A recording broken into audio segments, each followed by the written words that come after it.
You're listening to The Right Click, Book 7 of the clickandwed.com romances by Bonnie Paulson.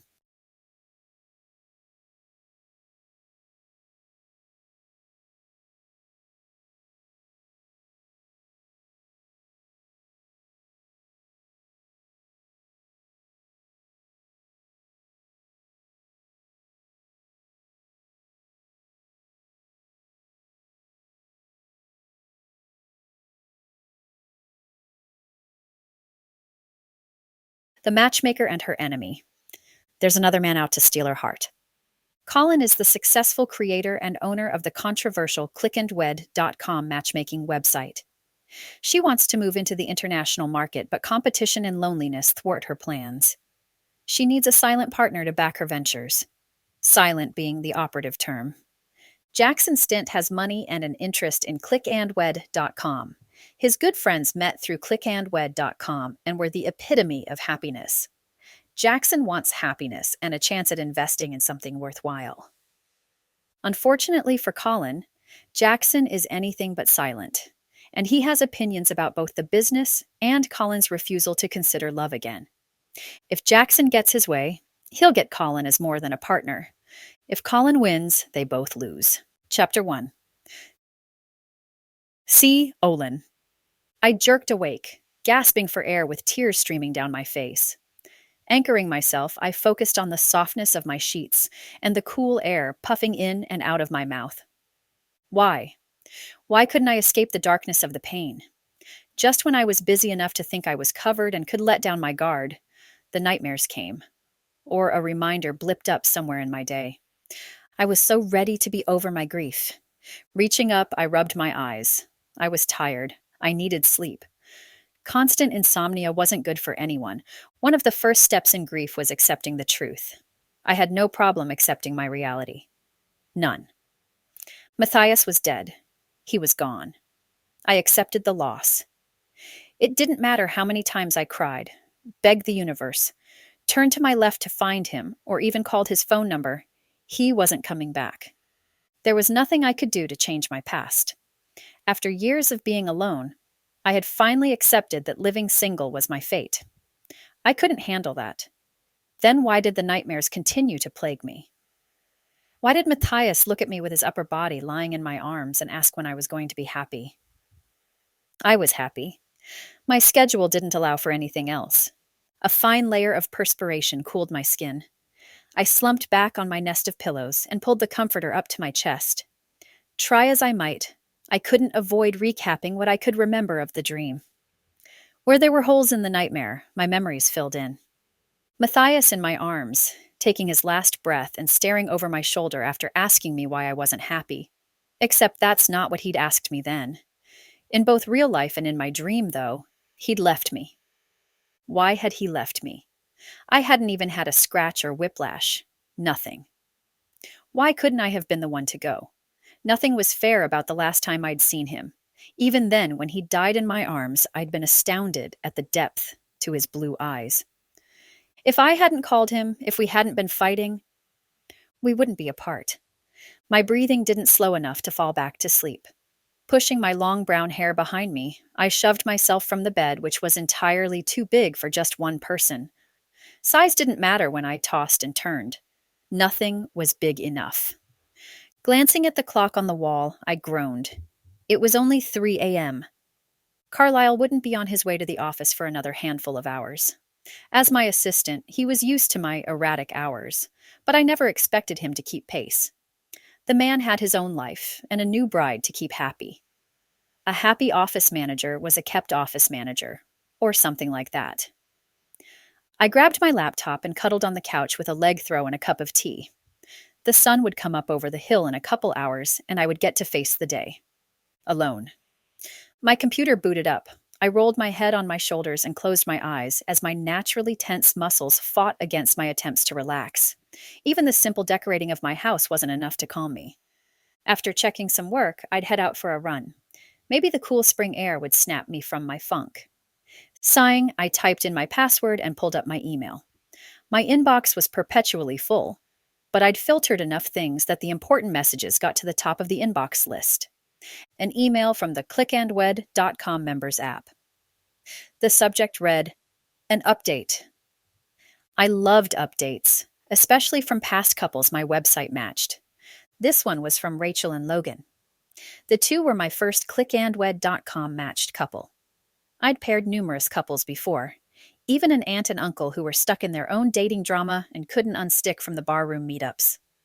When Rachel and Logan had been matched, I'd felt like I could do anything. If I could match them, then why couldn't I match people all over the world? Hi, Colin. We wanted to let you know our next baby is on the way. Number 3, and we couldn't be happier. Today is our clickandwed.com anniversary, and I just wanted to thank you again for everything you've done for us. Hugs, Rachel and Logan. A picture attached to the email loaded at the bottom of the message. The blonde woman smiled beatifically at the camera with a rounded belly, and a baby in one arm, and a husband in her other. Logan grinned beside Rachel, with his other arm cradling a small toddler with blonde curls like his mother. The picture reeked of happiness. To be honest, it made me a little nauseous at that early hour. The cheeky grins of the children, though, were hard to glower at. I smiled and typed some asinine well wishes in reply and clicked send. Back in the inbox, I perused the other subjects while sipping my chai tea. Chai was my newest obsession. I loved tea, but I needed a change once in a while, and coffee, and I didn't get along. A subject line caught my attention, and I narrowed my eyes. Interested investor for CNW. Investor? I hadn't mentioned the possibility of selling or opening to a partner to anyone but Carlisle. Oh, and Jeremy, one of the other clients I'd matched toward the beginning of the matches. He was a businessman himself. And I'd asked him a while back how to get backing without selling the company. Or your soul. He'd responded with the suggestion that I get a silent partner. Research on Google and in business forums gave me more information than I needed, and pretty much pushed me away from the idea. I wasn't sure a partner situation was for me. I didn't need someone to tell me I was doing something wrong. True, I'd been considering anything like that for a while. A silent partner, someone to pretty much give me money and leave me alone. I'd share the profits, but wouldn't need to do anything else with them. That was ideal. The only reason I even wanted to consider the idea was because I needed more capital to increase my reach.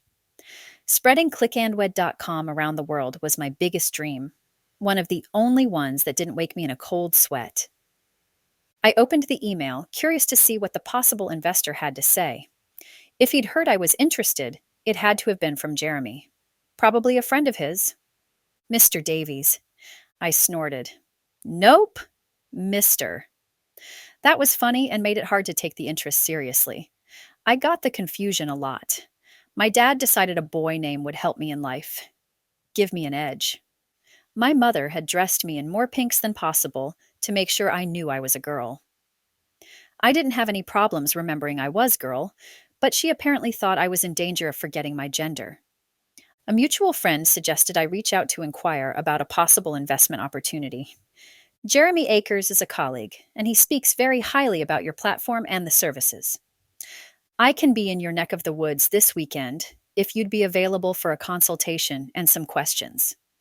We could see if we're compatible for a partnership or other business venture. Please let me know if this is agreeable, and I'll work my schedule around it. Sincerely, Jaxon Stint. A bird could have walked up to the window and drawn on the glass in oil paints, and I wouldn't be more surprised. Jaxon Stint? He was one of the biggest business moguls from the West Coast. He didn't strike me as an investor, more like the type of man who was in charge of everything. I wrinkled my nose at answering to anyone about my company. The fact that he was interested in my little matchmaking company gave me a thrill, but also filled me with doubt. Why did he want to invest in my business? What had Jeremy told him? Were Jackson's expectations higher than I was willing to meet? I was jumping ahead of the game before I'd even answered his initial inquiry. I would blame it on my tiredness. For all I knew, he would be perfect for Clickandwed. All the papers and media channels reported on the amazing things he did with companies and his investments. His business intellect was daunting, but it would be a boon for the company, as long as he could keep in mind the silent part of the partnership. After a long drink of my tea, I set my mug on the table and leaned back to use both hands to type a reply. I had to give him the benefit of the doubt. He was interested and he'd made it easy. So I wouldn't have to put an ad up anywhere. Yet. Just to be on the safe side, I would be prepared to not like him. Mr. Stint, this weekend works fine. Please, let me know your itinerary and I'll have a ride at the airport for you. C. Davies. Hopefully, I wasn't making any mistakes with something I cherished like a child. In a way, Click and Wed was my memorial for the love Matthias and I had for each other. A love like that wasn't replicable. I wanted to try to give that to other people. Others deserved to be happy. I just deserved insomnia. Chapter 2. Jaxon. Pulling on his tie, Jaxon twisted his face left and right as he tied the long silk strip under his chin at the base of his neck. His custom-fit shirt and suit clung to his muscular frame, and Jaxon was bored with the same sight every morning in his mirror. This morning was darker than most of his starts to the day, even for the Seattle climb of rain and clouds by the dark harbor. Usually, he only had to face that shade of morning when he got up ridiculously early, like that 3:30 time frame. His phone glowed from the counter beside the sink, pulling his attention from his clean-shaven cheeks and the cologne he splashed on his neck. An email. A new one that had passed through the filtering system he'd set up? He'd take it. Anything to keep him awake. Interested investor for CNW. He clicked on the email and nodded as he read the reply. Great. He needed to get out of the city for a few days. There was a cloying emptiness in his world. Going into a small town in nowhere, Idaho was exactly what he needed. The fact that he could mix business with pleasure would be even better. Another buzz on his phone caught his eye as the text message preview scrolled across the top of the screen. Are we getting together tonight? Jaxon rolled his eyes and swiped the text message off his screen. The email replaced the place of the message, and he pressed on the subject line to open the contents. The contents were promising and gave him a reason to escape Seattle that weekend even more. The last thing he wanted was to deal with dodging Amelia. Amelia Bronson was the regular socialite you saw in every rich community. She partied until early in the morning and slept all day. She didn't know what work was or what values were. Unfortunately, Amelia hadn't stopped bugging him since he'd broken things off with her. All she wanted was his money. Going so far as to leave post-it notes with lists of things she wanted, and went all over the place, even his car dashboard. Her greediness was only surpassed by her clinginess and apparent unwillingness to hear when things were over. He'd dropped her when she'd brushed off his mother, saying, I don't need to deal with that hag until she's my mother-in-law. She'd looked coldly at Mrs. Stint, who hadn't reacted with more than an elegant smile and inclining tilt of the head. Jaxon hadn't needed his mother to respond. That probably would have incensed his anger further than it spiked. He'd kicked Amelia out and taken his mother with him to the event Amelia had demanded he get tickets for. Speech to text helped Jaxon finish getting ready while rattling off a list of things for his assistant to do for him. Priority was to get some plane tickets and an itinerary off to Colin. Only a couple days, and Jaxon would be able to see what the possibilities were with regarding a business venture he planned to help him find a match. Jaxon left the hopper plane that made the short trip from Seattle to Spokane on a regular basis. He rolled his carry-on behind him. The Spokane airport was small, but refreshing after the craziness of the SeaTac airport. By the baggage claim area, a man stood with a cardboard sign with Jaxon's name written in block letters and permanent marker.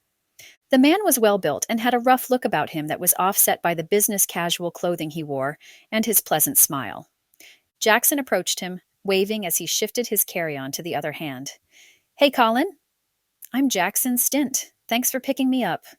He'd thought for sure Colin would have an assistant or something, and with the online marriage program, Jaxon was embarrassed to admit he had expected Colin to be a little softer around the edges. The man lowered the sign, his smile congenial as he reached out to shake Jaxon's hand. I'm Carlisle, Colin's assistant. Colin sent me to pick you up and make sure you get settled in before your meeting. Colin did have an assistant. The business was doing well enough for staff. That was a good thing as far as Jaxon was concerned. For a second there, he'd been worried that he'd gone off Jeremy's word, and Jeremy was trying to uptalk a small business owned by a friend. But Jaxon knew better. Jeremy was nothing, if not ethical. Jaxon walked beside Carlisle out of the airport and across the three-lane airport street.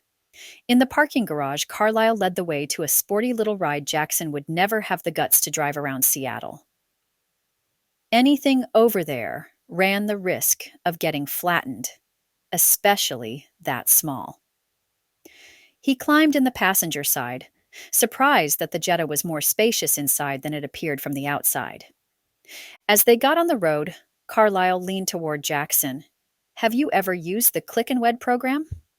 I mean, I know you haven't been matched yet, or I would know everything about your profile and the progress on the app. If you have a profile, though, Colin will know. That's part of the analysis that each member of the program has to go through. Colin approves or disapproves each potential match. The company is very hands-on. Matchmaking? No, not really my thing. Jaxon smiled, shifting on the seat. Things weren't working as they were, though, so maybe he needed to keep an open mind. Wasn't he there to hope for a match? How could he be open-minded when he was doubting everything about it already? Jaxon paused and then asked, Have you? It wasn't really something men talked about. He wasn't sure if it was emasculating to be matched online or not. Jaxon had never researched that part of the business, since he'd only considered being matched as a more desperate answer to his Amelia problem. Carlisle nodded proudly. You bet. I'm married to my match, and we're happier than I ever thought possible. We were more of a practice run on the beta program, but we fit well. He rested one wrist on the lower curve of the steering wheel. He was easy to talk to, and Jaxon wondered if he'd come with the business when Jaxon bought it. Maybe I'll give it a try. What would he put on his profile? Billionaire looking for love, not leech.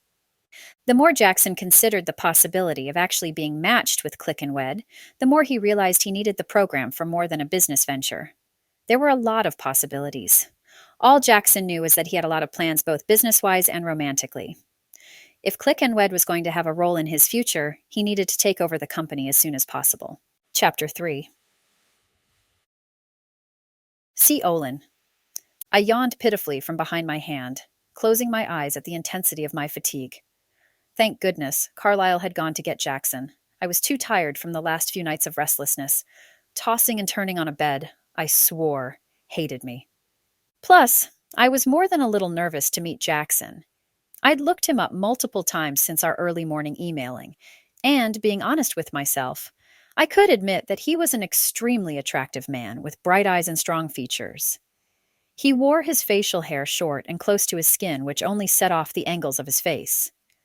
I was very irritated that I found him good-looking, which didn't help with my sleep issue. Carlisle and Jaxon should be at the office soon. I really didn't feel like dealing with anyone. I wanted to put my feet up on my desk and lean back on my chair to take a short nap to recharge. So, where did I find myself? Downstairs at Panhandle, Cones, and Coffee, waiting in line to get a chai tea.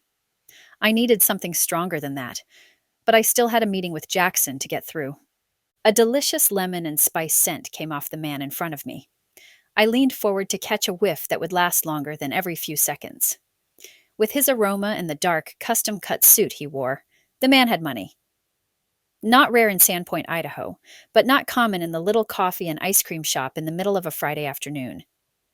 There was a rumor that Tom Cruise owned property up along the Pend Oreille lake only a mile from Harrison Ford's compound. I'd never seen them, so I wasn't sure of the rumor's validity. I would think I would see someone since my office was right on Main Street, and you couldn't get in or out of the busy tourist area without passing by my window. A friend of mine had claimed a year or so back that they'd seen Viggo Mortensen riding a horse through town. But that didn't fit with his image of living in upstate New York, or his pride in that residency. Trust me, I checked to see if it was possible when I was bored in the early morning. I couldn't help yawning again, checking the clock on the wall. Carlisle should be getting back any minute, and I just wanted to get my drink and settle into my office before they got there. I needed to gird myself to answer questions and suggest what I wanted. I had to treat it like a job interview for him. I would be taking him on, regardless of how much money he'd be investing. $1 or $1 million didn't matter. if I couldn't stand him. Jaxon Stint was supposed to be a shrewd but fair businessman. I'd done my research. He didn't tend to go after businesses unless the company's future looked promising. Well, I knew Click and Wed was promising. Not only was it potentially profitable, but it helped others find love. Not me, of course, but other people. That was important and had potential. Maybe I could offer Jaxon a complimentary profile for him to try it out. He didn't need help in that area, but you never knew anymore. I was pretty proud of the little company that could, and I was more than happy to show it off. The lady with curls hastily thrown back in a sloppy bun in front of the rich guy finished her order and took a seat at the window counter. The money man stepped forward and ordered a caramel macchiato, whatever that was. His voice was distinctly deep and his tone was polite and formal. He paid and stepped to the side, glancing behind him for the first time. Dang, if it wasn't Jaxon Stint. His gaze slid over me and then past me toward the door, only to return again and give me an appreciative once-over. Charm oozed from the smile he sent me, but he turned back to the counter to claim his drink before I could glare at him for reducing me to an object to smile at. No, I'm not a crazy woman out to shrink men to an emasculated size. I was tired, missing Matthias, something fierce and desperately lonely. Plus, Jaxon smelled so good, and I didn't think that was fair for women out there. What was I supposed to do? I was frozen to my spot. He was even more enigmatic in person than on the images I'd seen on my Google search. Did he recognize me? He didn't let on. Had he not done an image search like I had? That possibility just made me feel weirdly stalkerish. If Jaxon was on clickandwed.com, he'd have to make sure and put in his profile how amazing he smelled. Women loved scents. That would help sell him to his match, or he could mention the money. I think women loved money even more than a good-smelling cologne. I approached the counter, and Sarah, the single mother who worked the coffee shop during the day, smiled knowingly at me. Chai with a splash of cream? She pushed the button on the computer without waiting for my answer. Teasing, I grumped at her. Yeah, let's make it a 24-ounce, Sarah. I'm so tired. Not like you don't get that, right? The woman was one of the hardest workers I knew. I once offered her a profile on my site, but she didn't want to find anyone yet. Not until her kids were grown up. Curving her lips in sympathy, she pushed more buttons and sighed. You seem to be having a rough week. This is your 7th one since Monday. She nodded. Today's is on us. Plus, here's a bagel. Sarah loaded up a bag with goodies for me. If it wouldn't be weird, I'd reach across and hug you. I grasped the bag she handed over to me with a slight desperation I hoped Jaxon didn't see. Just a sec, I'll make your drink. She turned away and I stood at the counter, inhaling the fresh coffee smells and wishing I could chew on some espresso beans to get the caffeine faster into my bloodstream. A beep, beep, beep came from my left. I glanced at Jaxon, wondering why he hadn't moved from the counter. He seemed to be getting lost in the napkins, straws, and cup jackets in the station. Reaching into his pocket, he pulled out a phone and answered, while trying to open one of the organically made jackets. Placing my bag on the counter, I stepped closer to him. Taking the jacket out of his hands and popping it open, I slid the cardboard heat protector onto the cup in seconds and stuck 2 thin black straws into the small hole at the top of the lid. I didn't smile at him as he stared at me. He'd find out soon enough why I was irritated. Did it matter that I wished I was more noticeable? Why hadn't he recognized me? Had he really not researched me? Did I want to do business with someone who was so distractingly good-looking while not being very thorough? Stepping back to my spot to wait, I couldn't help overhearing his call after he muttered a thanks my way. Yeah, I'll be back Monday. Well, you can hold the meeting until next Friday. There's nothing even on the schedule yet. Look, no big deal. I'll buy the startup from this guy, Colin or whatever, and we'll section it out. He took his drink to a seat at a table a few feet behind me. The bold revelation plastered me to the floor. I didn't move. He wanted to buy the company? I took a deep breath to cool my growing temper. Sarah motioned to me from the back. I'm out of milk. Just a second. She ducked into the cooler in the back. I nodded gratefully, even though she wasn't there to see my reply. I had a reason to stand there and continue listening. I'd hate to be an eavesdropper for no other reason than to listen to his plans to dismantle my company, which wasn't going to happen. No, we're good. I'm waiting for the assistant to park the car. Of course. You can ask. Okay, so here's how these small town deals go. I'll lowball him. He's just a podunk business owner. I don't see it hard to wave money in front of him and get what I want. This isn't my first small town takeover. He laughed, and I closed my eyes at the rich tones that my ears wanted to like, but I decided I didn't like at all. I narrowed my eyes as he continued, cocky with assuredness. Right, exactly. Well, don't worry. After we get the business, we'll complete the plans we talked about at the meeting. Can you see if Yukonaki would be willing to invest in the Asian market for it? Keep it discreet. We haven't bought it yet. I'd hate for a competitor to get wind where we're going with our funding and show up here to raise the ante.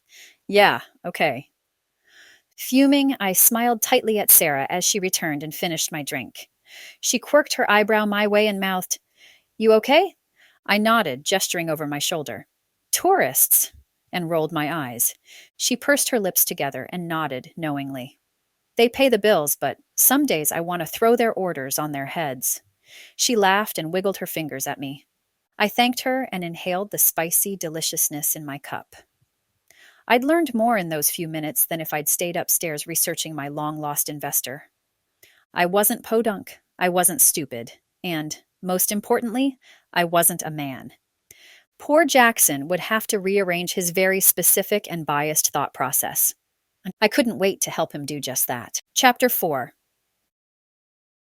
J. Axon. The woman in the coffee shop had snagged his attention, and he couldn't stop thinking about her entrancing brown eyes, or the sleek line of her hair as it fell around her shoulders. She'd been dressed in business attire that she made look elegant with her trim curves, which looked like she ran. Her creamy complexion hadn't flushed as he'd given her the once-over. He'd been caught studying her, and he felt like a pig. But he hadn't expected to find someone so interesting at all while he was there, let alone in the first few minutes.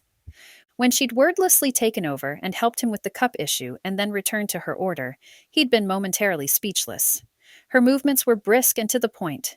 She hadn't seemed impatient, just helpful, like a mother with her children. He had anything but childlike thoughts toward her.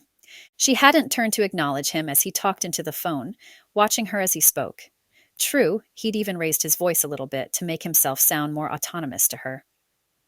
Maybe she would be interested more if she thought he was a successful businessman. He was. But how did he tell her without writing his name on the back of his receipt and handing it to her? The only thing more desperate was to slip her his business card. When the woman left, she hadn't looked back.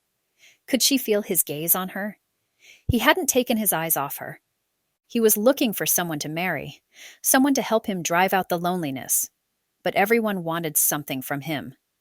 With his money, no one ever wanted just him. It'd be nice to meet a woman who didn't know who he was and who could like him for him before finding out he was loaded, to put it indelicately. There was no way the women in the small lake town of Sandpoint would know who he was, at least at first. Too bad small-town women weren't his thing. His type tended to be big city, living with an appetite for costly food and fast cars. They hadn't made him happy yet, but he was certain the right one. Wait. The thought struck him like a slap across the face. Maybe he needed to readjust his expectations of what his type was. His type only wanted him for what he could give them. Maybe a small-town woman would fit better into what he wanted. As he sipped his drink, Carlyle walked in, motioning Jaxon to follow him. Following Carlyle, Jaxon arched an eyebrow as the man pointed up the external stairwell. We'll go up here. The elevator inside is down right now. Carlyle was efficient and pleasant. If Jaxon moved the company headquarters to Seattle, he would offer Carlyle a moving bonus to go with it. He had no doubt in his mind that Carlyle would want to go. Who wouldn't want to go bigger? Have bigger opportunities? Jaxon trekked up the pebble-covered stairs, effortlessly carrying the bag he'd packed. He hadn't booked a hotel room yet. He'd been assured there would be time for that. Are you kidding me? The offices are above the coffee shop? It seemed like a sitcom scenario, and Jackson shook his head. Yeah, Colin believes in supporting local businesses. Panhandle Coffee and Cones is as local as it gets. Being above the company, Colin has the ability to help out with fundraisers, as well as offer Sarah downstairs help when she needs a break to help her children. Carlyle spoke over his shoulder, half looking past his arm as he reached the landing and turned to walk around the stair handrails. Colin sounds like a magnanimous guy. Jackson stopped behind Carlyle as he opened the door and pivoted to usher Jackson inside. Yeah, I guess you could say that. Carlyle smiled, extending a hand toward the plush couch and coffee table set up to the right of the entryway. Go ahead and make yourself comfortable. I'll see if Colin is ready to see you. Carlyle disappeared through a doorway opposite the front door, leaving Jackson to fend for himself. Jackson stepped close to the couch, depositing his bag on the side of the furniture out of the way. He settled into the seating, letting himself relax a bit. He wasn't nervous. There was nothing to be anxious about. He'd been through more acquisition meetings in his short life than he could count. Taking over companies was what he did. He was good at it, made further evident by his ever-growing bank accounts. A loud shout came from the office where Carlyle had disappeared. Jackson stood, worried something had happened. He moved toward the door, stopping when Carlyle burst from the room. The assistant's face was flushed red and his gaze ricocheted around the room. You know? I think we might go find you a room and then come back. Colin is busy. Yes, busy. Carlyle cleared his throat and pasted on a tight smile. He moved around the desk opposite the couch and grabbed a folder. If you'll follow me, we'll get you set up at... I came all this way. Colin could at least give me the courtesy of a greeting. Jackson tamped down his frustration at the rude treatment.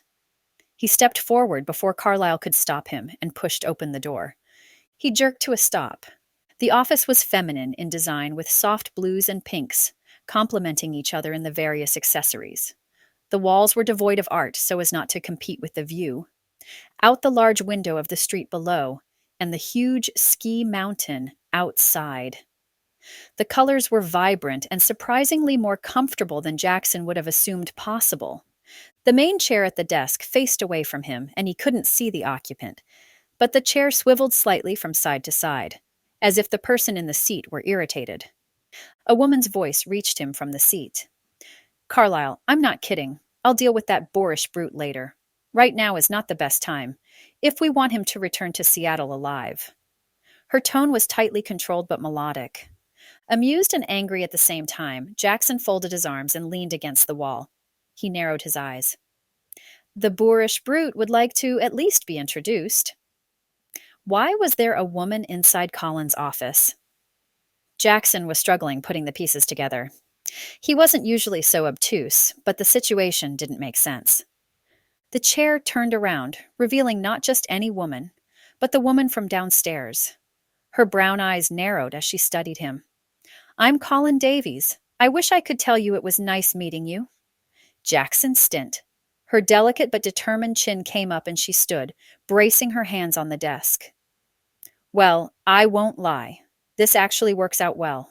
I thought I would have to tell you carefully that you could go back home, and sorry you wasted my time. But now that the truth is out there, let's start with goodbye. Her smile was tight. Even her voice was silky and firm. Jackson was entranced. There was a fire in her eyes, and she clearly had a succinct way about her that was rare in most business owners. He stepped forward, unable to look away from the fiery determination in her features. We can't start with goodbye when we haven't even said hello yet. As you know, I'm Jaxon Stint. He held out his hand in a challenge. She wouldn't be tamed. Not this type of woman. There was so much passion in her eyes, it would take down a lesser man. Thankfully, Jackson wasn't lesser, and he appreciated challenges for what they were. He needed her to know she would be perfect with him. But what did he do when she pushed him away before he could make sure they were attached in some way? If he could convince her to let him in with the business, investing, partnering, buying, whatever, he would take it, then maybe he would have a chance to get to know her better. Her good breeding showed as she reached out and shook his hand, even though her reluctance to do so was evident in every line of her body. She would definitely be a prize worth winning. Jaxon motioned toward the chair opposite her and sat while she stared at him with her mouth partly open. He settled onto the seat and waited for her to lower herself back to her own chair before he spoke. I came all this way, Ms. Davies, to buy your company. I plan to make you a generous offer. I'd like to have this taken care of before the banks close tomorrow. I assume the banks up here have business hours on Saturdays? What do you say? Maybe, if he could buy the company that afternoon, he could take her to dinner that evening. Starting with what he wanted the most would make it easier to negotiate down to what he would take.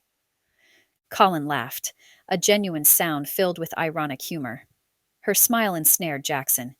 He smiled at her stupidly, shaking his head while leaning forward to brace his elbows on his knees. I'm sorry. What's so funny? She narrowed her eyes at him, all humor gone from her face. Jackson's own amusement faded. This was a woman who was doing her best to control her anger, and Jaxon had a feeling he was the reason. What had he done to make her so mad? And was there any way he could fix it? Chapter 5. C.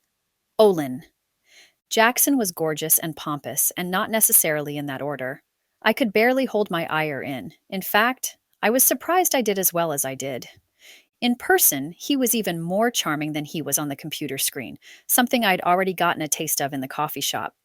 He'd quickly ruined that with his phone call. He didn't even seem to understand why I was frustrated. I bit out, No, I'm not selling to you. I'm not doing business with you. I'm not kidding when I say you can go back home. I know what you want in your plan. I'm not biting. You can wave your money around. All you want. I may be a podunk business owner, but I'm not desperate, and again, I'm not selling. I leaned forward on my leather office chair that had taken me forever to find. After a second, I picked up a pen I'd set on my desk to do something with my hands. I'm sorry to have wasted both our times. I'll have Carlisle take you back to the airport. I'm sure you can catch a hop back. I looked down at a stack of papers, unwilling to look at his masculine features a moment longer. He was distracting, and that wasn't even the worst part. The worst part was I could still smell him, and that was driving me insane. And not in a good way. I didn't like how he wore his money, even in his scent. There was a thing such as humility, and it went far in dealing with others. Plus, pulling on my anger helped push the physical attraction to the man under the surface, where it belonged. It would never do for a woman who had sworn to be single for the rest of her life to crave attention from a womanizing businessman. I added the womanizing part because it made me feel better to keep that assumption wrapped tightly around me like a protective cape. Further ignoring him, I picked up the paperwork I'd been studying and swiveled my chair around to face the lake. Highlighting parts of the definitions and the contract basics for a different business situation, I lost myself in the work, only stopping once in a great while to find myself thinking of the boldly brash man I'd kicked from my office. Odd, I hadn't heard him leave. That didn't matter. What mattered was that I could still smell him. Why? I didn't need to think of him when he was out of my life. I couldn't focus lately. With the thoughts and memories of Matthias haunting me, I was having a hard time doing anything normal. Even being around a normal man was making me insane. I needed a run. My ability to breathe normally was hampered, and I leaned forward, bracing my hands on the windowsill. I was hyperventilating, breathing faster and faster, black spots dotting my vision. Would I fall? Was I having a heart attack or something? Who had anxiety attacks in the middle of the afternoon? I must have whimpered because suddenly roughly gentle hands supported me from the sides, leaning me back in the chair. Thinking it was Carlisle, I glanced up with a grateful smile that froze on my face. Jaxon hadn't left. Concern darkened his blue eyes. He knelt beside me, studying my face. Colin, are you all right? His touch was calming while making me severely aware of him. I nodded, unable to be anything but all right and strong in front of anyone but Carlisle. My assistant understood my loss, my challenges. He didn't judge me for them or for the ways I tried to cope. He didn't know I'd resigned myself to a life of loneliness. Carlisle would never tolerate that kind of talk, so I didn't pursue it. Carlisle wanted me to find happiness, but I knew it wasn't possible, so I just smiled when he mentioned finding me a match. Plus, my attraction to Jaxon Stint wasn't something I wanted my nose rubbed in. Attraction wasn't an option. Anything my body wanted wasn't something that could go anywhere. I didn't believe in more than one love, and my body wasn't easy to reason with. Plus, Jaxon was the last man on earth I would consider as a partner in any way. Brushing his hands off my arms, I gulped for air and stood. Yes, Thank you. I thought you left. I glanced toward the door as if he would get the hint that I needed to see him leave this time. He stood beside me, keeping his hands out as if he expected me to faint and ignoring my unspoken plea to leave. I almost scoffed at the notion that I was going to faint, until I remembered that I'd almost passed out in my chair moments ago. Well, you might have dismissed me, but that didn't mean I left. I came all this way. The least I could do was wait until you had time to have a discussion instead of yelling at me. His gentle rebuke didn't sting like it should have. I searched his face for rancor, but he watched me without a guarded expression. His eyes were guileless and intrigued. I shifted under his gaze. After a moment, chagrin set in, and I nodded bleakly. I'm sorry. I heard what you said downstairs on the phone. I wasn't clear about my expectations in my email. I thought you understood I was interested in an investor. I'm not interested in selling. Jaxon inclined his head, twisting his lips regrettably. I'm sorry you heard that. I can be rather blunt with people who have worked with me for a while. I'm not going to lie. My original end goal is complete acquisition of Click and Wed. However, if that's off the table, then maybe you'd be interested in eating with me tonight and taking the time to consider having me partner with you in some way. I need to find a hotel room and get something to eat. You need to eat, correct? You almost passed out. Maybe you're hungry. He glanced toward my left hand. Your husband or significant other would, of course, be welcome to join us. The way he said it left me feeling like we had reached that moment when a man and a woman have to decide which direction their relationship was going to go. How I answered his probing invitation for my husband to join us would determine how he proceeded. I didn't hesitate. My husband is out of town on business. Well, that's too bad. I would have liked to have met him. Since you're alone for the evening, shall we meet somewhere at, say, 6? He cocked his head to the side, purely professional, but with enough of a teasing behind his tone that I was left wondering what exactly he wanted from me. He'd trapped me. I'd hoped to avoid eating with him by mentioning I had a husband, or lying about having a significant other. I tried not to wince. He wouldn't miss any expression shift from his close proximity. It was hard to think, though, with his masculine scent distracting me. He smelled even better up close. Lemons. How did he carry the scent off without smelling like a disinfectant, and more like a rich lemon meringue pie paired with a spicy cider? The smell wasn't cloying, but more comforting. Okay, yeah, that will work. I smiled tightly at him, irritated at the fluttering in my stomach at the thought of having dinner with him. I pressed a button on the intercom on my desk, and in seconds, Carlisle appeared at the door.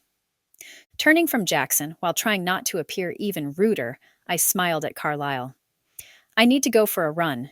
Can you help our guest find a room and get settled? My desperation was about to overwhelm me. I needed to get out of there. Guilt consumed me. How dare I have any kind of attraction toward another man? What was wrong with me? I loved Matthias, and there was nothing that was going to break that love. Not even a man with well-tailored clothes, and a custom scent that smelled like solace and strength. I swallowed to get thoughts of Jaxon out of my head. The effort wouldn't be so hard if he wasn't still standing beside me. Maneuvering around the desk without glancing at Jaxon, I offered a half-smile his direction. Carlisle held the door for me and then distracted Jaxon as I beat a hasty retreat. I needed to escape, clear my mind. Nothing else would keep me from going crazy. Nothing. Plans for dinner loomed over me. Maybe I could get out of them, or he would forget. I had a strangely comforting feeling that Jaxon didn't strike me as the type to forget. Chapter 6. Jaxon. Jaxon tapped the side of his water glass impatiently. Condensation cooled his fingertip, and he took a deep breath. Colin was late. Not by 5 minutes or 10, but by 37 minutes. He glanced at his watch again. 37 minutes. Nope, 38. Second Avenue Pizza, the pizza place she'd texted him to be at, was small, but popular. He'd ordered a pitcher of water and had staked out a table, but the seats were filling fast, and he worried he would have to fight someone to keep his table, with no food and no order tent in sight. The waitress arched an eyebrow as she did her rounds again. She paused beside his table, thrust a hand on her hip, and scanned the restaurant. Still no sign of her? He grimaced, shifting in his seat. No, I'm worried she stood me. Colin walked through the door, her hair wind-tossed and her cheeks slightly flushed. She narrowed her eyes when she saw him and strolled toward him. Relief flooded through Jaxon, and he sighed. There she is, thank you. We'll order in a few minutes. Jaxon motioned toward Colin. Finally she'd arrived. Now he didn't have to try to convince the waitstaff that he wasn't delusional. The waitress turned, then furrowed her brow as she looked back at Jaxon. Sorry, but do you mean Ms. Davies? He nodded, perplexed at the woman's confusion. Colin arrived before the server could say more. Hi, Beth. How are the kids? Colin's cheeks grew pinker by the minute, and Jaxon couldn't figure out what she was so embarrassed about. He scanned her outfit, but she looked well put together. Why was she flustered? Colin, it's nice to see you in here with someone. Well, at least a guy. Especially one so good-looking. The waitress said the last part behind her hand, but loud enough Jaxon could hear. Jackson's confusion would be comical later, but right then he just wanted to fill in the blanks so he knew what was going on. You don't bring your husband in here? She'd said she was married and that the man was out of town. Jaxon had been frustrated, but he figured a woman like Colin would have been snatched up quicker than a stack of $100 bills sitting idly in the street. Colin laughed uncomfortably, draping her jacket on the seat. Beth laughed, reaching out to push on Colin's chair. Colin's not married. Have you ever been married? She put her finger up to her mouth as she thought. You know what? I don't remember you ever being married or ever dating. Beth turned her gaze to Jaxon. You must be a special guy. She winked and patted the table. I'll be back in a few to take your order. Beth walked away after patting Colin on the shoulder. Colin sank into the chair across from Jaxon. She reached a shaky hand for the water he'd set at her place, but she pulled back, tucking her hands in her lap. Hanging her head, she sobbed, softly. I'm sorry. I don't. Colin wasn't married. She didn't date. Judging from the way the waitress spoke, Colin's activity was local gossip. For whatever reason, Colin had lied to Jaxon about being married. He didn't know why, but he didn't care. She probably felt she had to protect herself from him. He understood that. She was obviously upset, and that's what mattered. What could he do to help her? Hey, what's going on? Jaxon didn't know what was going on, but he did know that Colin seemed to be a woman with pride, and crying in front of a strange man wasn't her idea of a good time. He reached across the table as if to offer support, even though his hand sat there and did nothing. Colin sniffed, wiping at the upper parts of her cheeks. A soft, derisive laugh burst from her. Well, that's uncomfortable. I lied, and I'm late. I'm sorry. Quite honestly, I find you disturbing. Her eyes widened as she realized what she said. Jaxon pulled his hand back, a side smile at her words his only reaction. Colin continued in a rushed tone as she hastily shook her head. I don't mean it like you're crazy or something. I just mean I'm uncomfortable around you. She sighed and closed her eyes. I don't have any acceptable excuse for being late. The other one, I'm not even going to try to explain. She lifted sad eyes toward him, and her brave attempts at a smile broke his heart. Please, tell me you didn't wait to order. She lamely lifted her hand and motioned toward the menu sitting askew on the table. He motioned at the plastic covering as if to say he knew it was there, but he wasn't sure what to do with it. I have no idea what's good here. Plus, it's impolite to order without the rest of the party. He might have had a humble upbringing, but his mother had made sure his manners and etiquette were in place. Well, before I walk you through everything here, please, do accept my apology. I'm usually not so rude. Brushing aside her sadness, Colin reached for the menu and pulled it open. She pointed at the items as she spoke.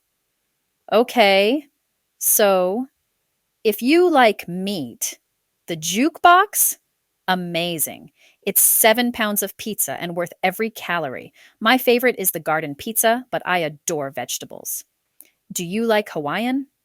They really don't mess up their pizza here. They know what they're doing. Even their calzones are worth an extra run or two. She leaned over the menu, pointedly avoiding his gaze. Jaxon didn't know which he liked more. The fact that he did disturb her, make her uncomfortable, or that she was there and at least trying to get over it. Without telling her, he had to agree. Being around her was decidedly different than being around other women. He could tell there was something different about her. He wasn't sure what it was yet, but he couldn't help being interested in exploring further. Beth walked up, trailing her fingers along the edge of the table and smiling warmly. Did you get a chance to decide what you'd like Tom to get started? Jaxon studied Colin. What did she want? What did she need? He didn't look at Beth, just Colin. Colin glanced at Jaxon and handed the menu up to Beth, a smile hiding the pain she'd sat down with. Beth, can you bring a medium garden, a medium jukebox, a pitcher of Coke, and 2 garden salads, please?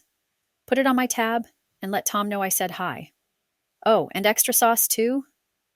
Beth smiled and claimed the menu without writing anything down. She returned to the kitchen, and Colin watched her as if she had nowhere else to look. Jaxon waited for Colin to look at him. She avoided that with a stubbornness he recognized in himself. He leaned forward. Colin, please, tell me what's going on. Let's set aside our differences. You can talk to me. I'm discreet. Something in his gaze must have convinced her she could talk, or she needed to talk so bad she would combust, because she started haltingly at first, and then faster and faster. I'm late because I got an email from one of the sponsors for the site. They don't want to be below the fold anymore and are even willing to pay the premium fee, but I have my main sponsor who isn't budging. The first one who contacted me said if they can't get above the fold, they want out. She lowered her voice. I can't lose them. They're my second biggest account. They keep the app going. Rolling her head to the side to stretch her neck and then the other way, she sighed and looked around. An immense sadness filled her eyes, and she finally met his gaze. Then I told you to meet me here, and I forgot what this place was to Ma. I mean, to me. Not that I haven't been here, but I didn't mean to have you be here with me. Not that it's like a date or something. I don't date. It's just, I don't know why I had you meet me here in this spot. She fluttered her hands in front of her and then again at her sides. She blinked back tears of frustration. I'm not married, and I don't date, but this is my spot. Jaxon refused to acknowledge the sympathy inside him. She wasn't the type of woman who would respond well to pity. Not that he pitied her. Something about her tugged at his insides, and he wanted to reach over and pull her into his arms, promise to protect her from whatever or whoever had caused her pain. The sensation was oddly all-consuming. He didn't feel that way about women. Usually because most women wanted from him had nothing to do with comfort and everything to do with things. Watching Colin for a minute, Jaxon dragged out the silence as she composed herself. She used a napkin from the tabletop napkin dispenser to wipe at her eyes. She lifted her hands and shook her head. You probably think I'm stupid. I don't. Jaxon held up a hand and pierced her with his gaze. Once she was completely silent, he spoke softly. Let me be clear. I do not think you're stupid. I don't think you have any reason to apologize. If you want to leave, we can leave. I don't want you uncomfortable around me. Our order just went in. They probably haven't even started it. We can cancel and stop at the store and get some sandwiches or something. He wanted her uncomfortable, but not in a bad way, not in a way that drove her to tears. Did she sense his attraction to her? Did she know that she'd captured his interest from the beginning with her quiet service to him in the coffee shop? How could she not realize how engaging she was? Even as she tried to be offsetting, there was a quiet warmth about her that pulled one closer. It's not that I don't want to be here with you, it's that I don't want to be here with anyone. She offered a half smile that was drenched more in sadness than humor. When I come here, it's for takeout. I never sit here and eat. I only know Beth because I've had to wait for my pizzas, and on slow nights, you get to talking. Time for a topic change. Jaxon cleared his throat. Well, if you're okay with continuing, let's make this less of a date and more of a business meeting. The fact that date had crossed her mind regarding him did something funny to his stomach, especially when he'd already considered it a date and had wanted to pursue more with her. Colin considered his words and then nodded slowly. Lifting her chin, she scooted her chair in, putting her hands in her lap. Jaxon didn't ease into the conversation. She needed to be jarred from the personal connection to the pizza place and thrust into a different scenario altogether. I know I told you I wanted to buy Click and Wed. Colin shook her head. She's not for sale. Jaxon smiled at the use of she regarding the business. He did that himself, anthropomorphized his businesses as if they were friends. I know, I'm fine with that. I do want to apologize, though, for the way I assumed you would sell. I'm sorry that I referred to you as a man, and that I insinuated you were anything but a brilliant businesswoman. He inclined his head, his apology wholeheartedly sincere. She blinked rapidly as she took in his words. I'm okay, thank you. I'm shocked. I'm sorry. I wasn't expecting that. You're not known for compassion. Your reputation precedes you as a shark-like businessman. Jaxon knew what his reputation was. He hadn't gotten rich by being known as a softy. What can I do to help you, Colin? That's why I'm here. Jaxon leaned forward, resting his elbows on the table and studying her. She shrugged slightly, meeting his gaze head-on. Honestly, I'm just looking for a silent partner. I don't want anything else. Even better, someone to invest in the company and leave me alone with it. She laughed. Is that horrible? You're the first woman to blatantly admit she only wants me for my money. Jaxon smiled softly. Would she be equally shocked if he told her she was the first woman he wanted to like him for him and want nothing to do with his money at all?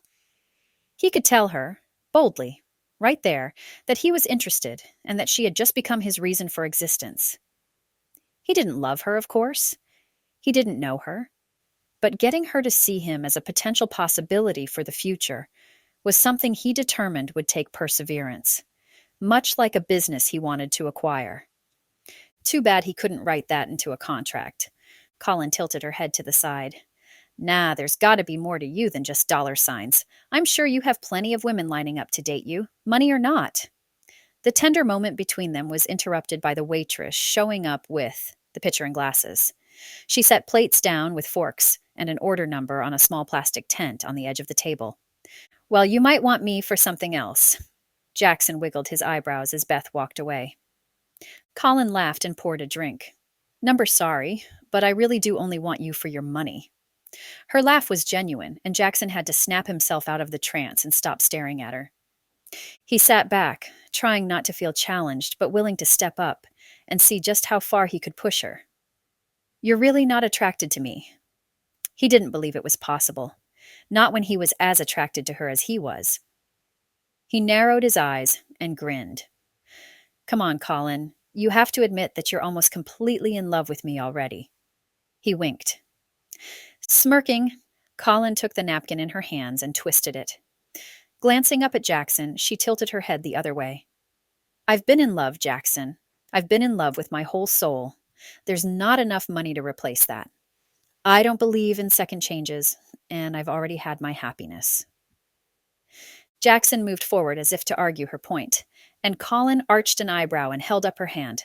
I've enjoyed our truce, so, please, don't take this as rude. If I was ready to seek a connection with another man, it wouldn't be with that one who has no respect for me or where I'm from. She gave him a sad smile and leaned her elbow on the table, threading her fingers through her hair. She dropped the hand with the napkin into her lap and looked around the restaurant, as if that was all that needed to be said. What are you talking about? Where had the moment gone? He'd suddenly been accused of something, and he had no idea what had spurned the suggestion. Hadn't he just apologized for the things he'd said? You wiped your fork with a napkin after she walked away. You still have your coat on. The disdain is rich. I don't think I would notice as much, but I did overhear you call us podunk. As nice as you are, it's hard to forget, right? She fell quiet, looking at him with a pointed gaze. She was sharp, and Jaxon found it unnerving. He hadn't realized his bias was that apparent. He hadn't known he was judgmental. Cynical. Sure. Judgmental. He hadn't considered it an option since he wasn't exactly born with a silver spoon. Colin stood to go. I'll take care of dinner, but it's probably better that I go. She moved to pull her coat on as she looked for the waitress. Jaxon stood holding out a hand. His interest in her broke out into alarm as he realized he wasn't going to get to enjoy her company after he'd waited so long to meet her. No, please, don't go. I'm sorry. Boy, was he sorry. Chapter 7. See Olin. I studied Jaxon, torn on what to do. I really didn't want to stay there. I hadn't been lying when I'd claimed he disturbed me, made me uncomfortable. I didn't want to be aware of the other couples around the restaurant, caught up in their intimate dinners and conversations. I didn't want to be aware of Jaxon as he sat across from me with his striking blue eyes and broad shoulders. Nothing would make me happier than to get out of there, away from him, and the constant awareness I found myself in around him. The challenge in his eyes when he looked at me was distracting as well. I could see how he viewed me. He wasn't the first man to consider me as someone to conquer. I leaned forward, ignoring the other people around us who cast nosy glances our way. Placing my hand palm down on the tabletop, I waited until he met my gaze before speaking softly. I'm not a challenge. I'm not interested. If you can accept that, then I'll stay, and we can talk about the possibilities here for a business partnership. If not, I'd better be going. I'd pointed out what I'd observed to shake him up, and I was already finding myself as the one shaken. I didn't like it. Another waitress, who was also the owner's wife, approached from the side, surprise on her face as she carried a pitcher of water. Colin, you're out with someone. She gave Jaxon the once-over and looked at me with delight. And he's a yummy someone. I can't wait to tell Tom. I shook my head, straightening from my position. Hi, Camille. No, it's not like that. It's just business. If she told Tom, then the whole restaurant would know in no time, and that would follow down the restaurant circuit until everywhere I went would find people asking me about who I was dating. I didn't feel like fielding those conversations. Better to nip them in the bud right then. A flash of disappointment crossed Camille's face until she switched her attention from me to Jaxon. She arched her eyebrows and slipped in a side smile. Well, if I wasn't married, honey, I'd have no problem telling you I'm off at 10. Despite my adamant refusal to be interested, I found myself tamping down a distinct pang of annoyance that Camille would be so blatant in front of me. Her obvious flirtation was something that was known, but I'd never seen it so up close and personal before. Jaxon smiled disinterestedly toward Camille and never shifted his gaze from my face. Sit down. Let's talk. So, Camille walked on, obviously irritated that she'd been ignored, but not enough to dwell on it. She was happily married. She just also happily flirted with chairs and walls as well as men. I sat down across from Jaxon. His magnetism was hypnotic, and I couldn't look away. Business, just business. That's the boundaries I'd set out for us both. Just business. Plus, even if I was interested, it wasn't like I could offer him anything of value. Sitting there staring at him wasn't an option, which was what I wanted to do. I also just wanted to use him for companionship without the investment of personal commitment. There had to be something in there my old therapist could use. What do you think about the Seahawks year? I'm not a fan of the coach, but we'll see how their defense does. Jaxon looked up as the pizza was placed on the table in front of us. After the server left, I blinked at him. What? Had he been hit on the head while I'd looked the other way? Jackson's smile was disarming, and I shifted on my seat. He served me a piece of the garden pizza and served himself a jukebox. Well, I assume we can be friends, right? I talk football with my friends. Do you like football? I sprinkled crushed red pepper on my pizza. Okay, I could be friends. That had to be better than feeling like we were rivals. I prefer the 49ers. I winked as he glanced at me in shock. Relieved, Jaxon sighed. Oh, thank goodness. I can't be friends with a San Fran fan. His mock seriousness actually felt like it had a tinge of horror under it. I laughed, shaking my head. I still wasn't interested, but if that was the case, then why did I feel like I was cheating on Matthias? Chapter 8. Jaxon. What is your main goal with Click and Wed, Colin? Jaxon walked outside the back door of the restaurant, blinking as rain sprinkled around them. Wow, when did the rain start? He pulled his jacket collar up against the slight wind accompanying the rain, and glanced at Colin in surprise. He'd thought only the cranky rain came along the coast. Before he'd gone into the restaurant, the skies had been clear. Our weather is moody, but I'm sure you're used to rain. Seattle has to drench you all the time. Colin laughed, seemingly more at ease after a dinner where he'd left the attraction off the table. He hadn't pushed her, and Colin seemed to appreciate that. Having someone to talk with over dinner was refreshing without the expectation to pay for everything or to talk about how much he made or what he was going to buy her. Jaxon was sad to see the evening end. Colin inclined her head as she buttoned her coat. But to answer your question, they hadn't walked far before stopping under an awning to a business that was closed just a few feet down from 2nd Avenue. Light from the street lamp reflected on the falling water, creating a halo effect around their safety under the awning. It's going to sound trite, but don't make fun, okay? Colin peeked at Jaxon from under her lashes. I've never told my true goals to anyone. I've joked about them with Carlisle, but even he doesn't know what I really want. Jaxon stepped closer to Colin, reaching up and adjusting her collar as he murmured, What do you really want, Colin? As if frozen by his actions, she held his gaze and spoke just as softly. I want everyone to be happy. I'm hoping that fills the hole inside me. Her strength and vulnerability unnerved him. I want Click and Wed to go international. That's the next step. He'd known international was the next big step for the company. In fact, the move to other countries had been in his initial growth plans for the company, should he have purchased it while he was there. He studied her, unwilling to let the evening end without some kind of a tie to her. Something that guaranteed she would answer the phone when he called or reply to his emails. He dropped his hand from fixing her collar, but didn't back up. Let me help with that. I can invest and get you the right connections to make it happen. Use me for more than just money. Jaxon was entranced by the light in her eyes as she talked about others finding happiness. Why didn't she want that for herself? Why did she think she couldn't have it? Even if she thought she could have it. She didn't seem to want it for herself, like she felt like she didn't deserve it. She'd said something about having already been in love, and that she didn't believe in second chances. Jaxon wanted to push her, break down her walls and let him in, date him, see if she could find some of that sparkle with him. He had to convince her she was capable of loving again, that she was due some happiness of her own. Plus, Jaxon was determined to be happy himself. Wasn't that why he was so determined to work with the matchmaking company? Sure, he could probably find another company for sale, similar to hers, but Click and Wed was unique, and Jaxon didn't want just any online dating company. He wanted the one that he'd hoped would help him find love. Now that he'd found Colin, he couldn't imagine chasing anyone else. He could start right then.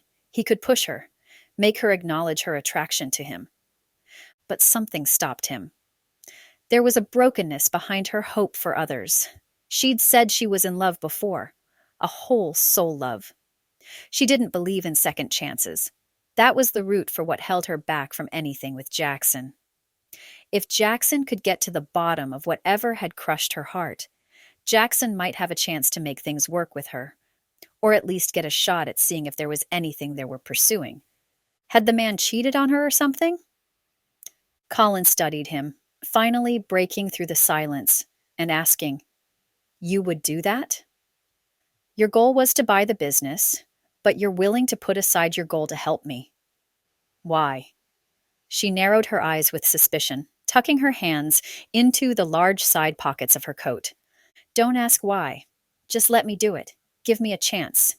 Jaxon shot her a coy grin he usually only used on the women he wanted things from, too. But all he wanted from Colin was a chance to be near her. If his main priority had become getting her to admit that she was interested in him, there was no way he would be able to accomplish his goal from Seattle. Plus, she couldn't agree to date him if he was in Seattle and she was in Sandpoint. If they never talked again because there was no point to her, then he had to make sure he was in her life. Pushing her outside of her boundaries would take time and finessing. Thankfully, he could afford to invest and be there without having to be in control of her company. He could stay there in North Idaho and still work, with the occasional commute to Seattle. Overall, though, he had to come up with an outline for his plan to win Colin's heart. Would she eventually let him in, or was he setting himself up for failure? Jaxon hoped it was the former, because the latter wasn't something he tolerated in himself. Failure wasn't an option, but it was very clearly a possibility. For the first time in a long time, Jaxon didn't weight his odds or even try to analyze all the data. He was there, and Colin was exactly what he was looking for. He just had to make sure she thought the same way. Chapter 9. C. Olin. The rest of the weekend found me curled up at my place, avoiding all social activities. I didn't even want to go into the office on Monday morning, but I made myself get out of bed early, go for a run, and then grab a chai from the cone before going upstairs to the office. I had specifically gone out of my way to avoid any information on what Jaxon was doing. I'd assumed he'd left to go back to Seattle on Saturday. He'd mentioned getting me paperwork and an offer. He hadn't said anything about how he would get it to me. Yawning, I wiggled the key into the outer office door and glanced over my shoulder at the disruption in the office opposite mine. The stairs separated us, and I froze as Jaxon walked out of the doorway, closing his door behind him. "Morning, Colin." He waved at me and then started down the stairs as if it were perfectly normal for him to be leaving the office on a Monday. "I thought you went back to Seattle," I blurted out before I could keep my thoughts to myself. I needed him to go to Seattle. I couldn't keep my focus if he was here with his eyes and his smile. "Oh, yeah, about that, I'm not." He smiled, but paused on the stairs, his hand loosely resting on the railing. "I can see that. I mean, why are you still here? I'm not trying to be rude. I really just wanted to know why he was coming out of a vacant office suite on a day when he was supposed to be at the bank sending me money." Saying any of that would definitely be considered rude. Wow. Plus, it sounded harsher than I intended. But I liked the simplicity of my life, and having Jaxon around wasn't keeping things simple. I figured if I'm going to be a partner, I should be here to help out. At least initially. He smiled at me as if I should be grateful. I blinked at him and my mouth fell open. What did I say to that? I turned fully to face him, stepping closer to the landing. "No, I just want you to invest. I don't need..." Confusion tripped up my tongue. What did I need? I wasn't sure how an investor relationship worked. What if this was the norm? I had no idea, which left me feeling intimidated and a little awkward. I suddenly didn't even want his money. "Don't worry. I already have a contract being drawn up. You'll want to have your attorney go over. As soon as we have that figured out, the check will be drafted in minutes. You'll get the money." He sent me a cocky grin. "I'm not trying to buy you or make you uncomfortable." I'm not uncomfortable.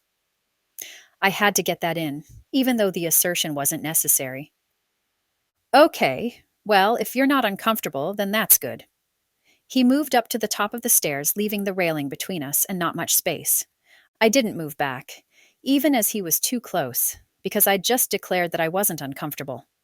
My pride didn't need to be taken down another notch. He lowered his voice and stared intently at me.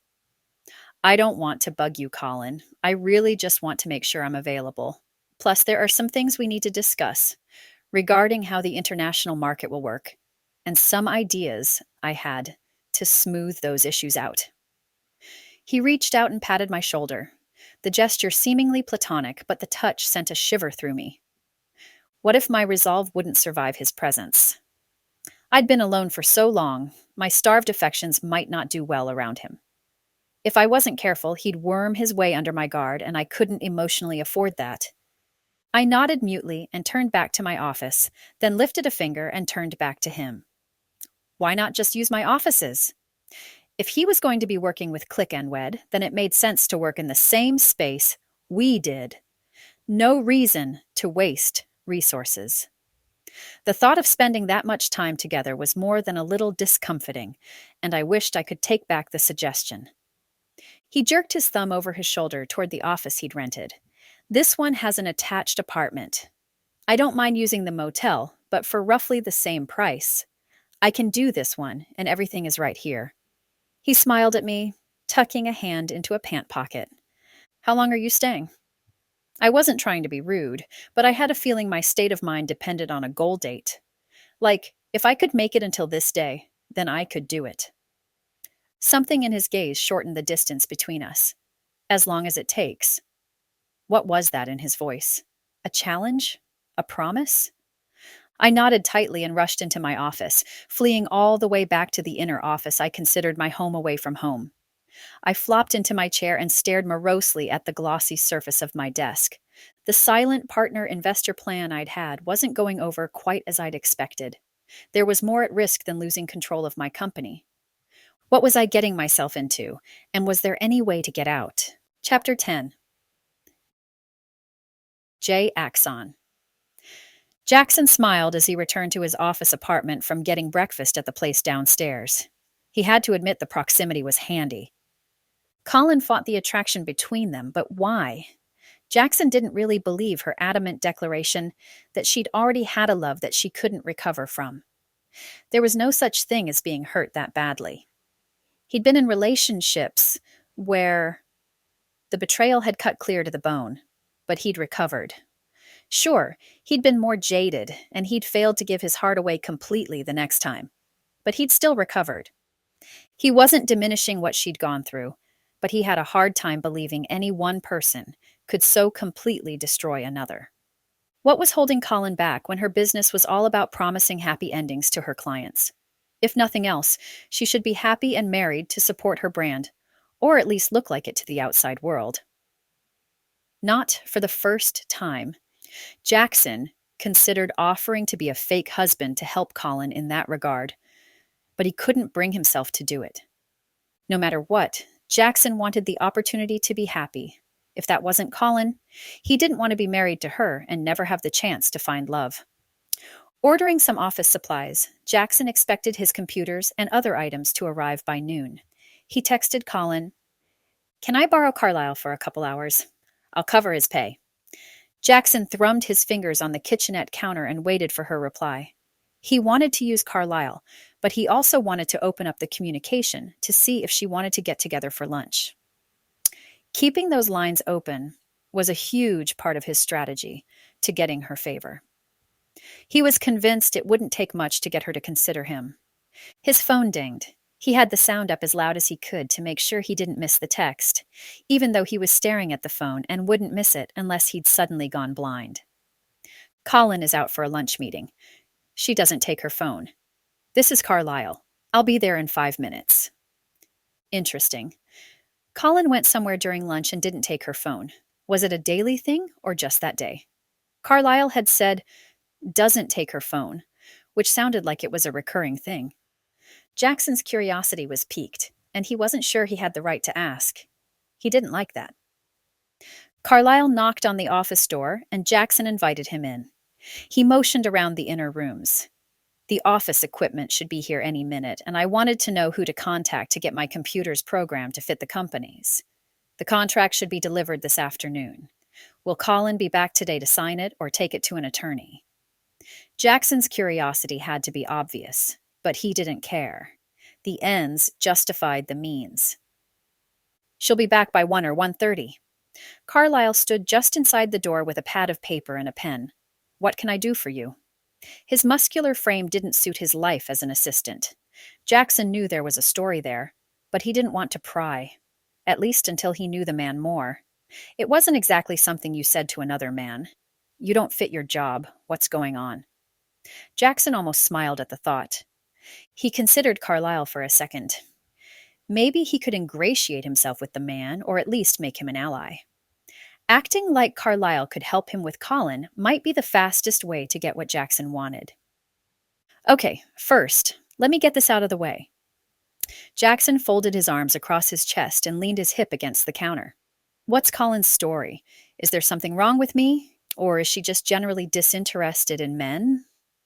Jackson's pride wanted to hear it was men in general. But if it was men in general, that wouldn't leave him much room to maneuver. His heart demanded that his pride take a hit. Carlyle's face tightened and he dropped the pad to his side. She's had her heart broken in the worst possible way. Let me know when the equipment gets here. I'll set up a remote consult with our computer specialist. Is there anything else? Carlyle had shut down his friendliness at the intrusion into Colin's life. Jaxon appreciated that kind of loyalty. He stepped forward, his hands out. Hey, I'm not asking because I'm nosy, or even trying to take advantage of the situation. Between us? I'm interested, but she keeps pushing me away. I just want to know what I'm doing wrong. He couldn't be more honest or open about it, and it was nothing like him. He usually guarded himself, but he had a feeling that to get anywhere with this particular man, he had to drop all pretenses.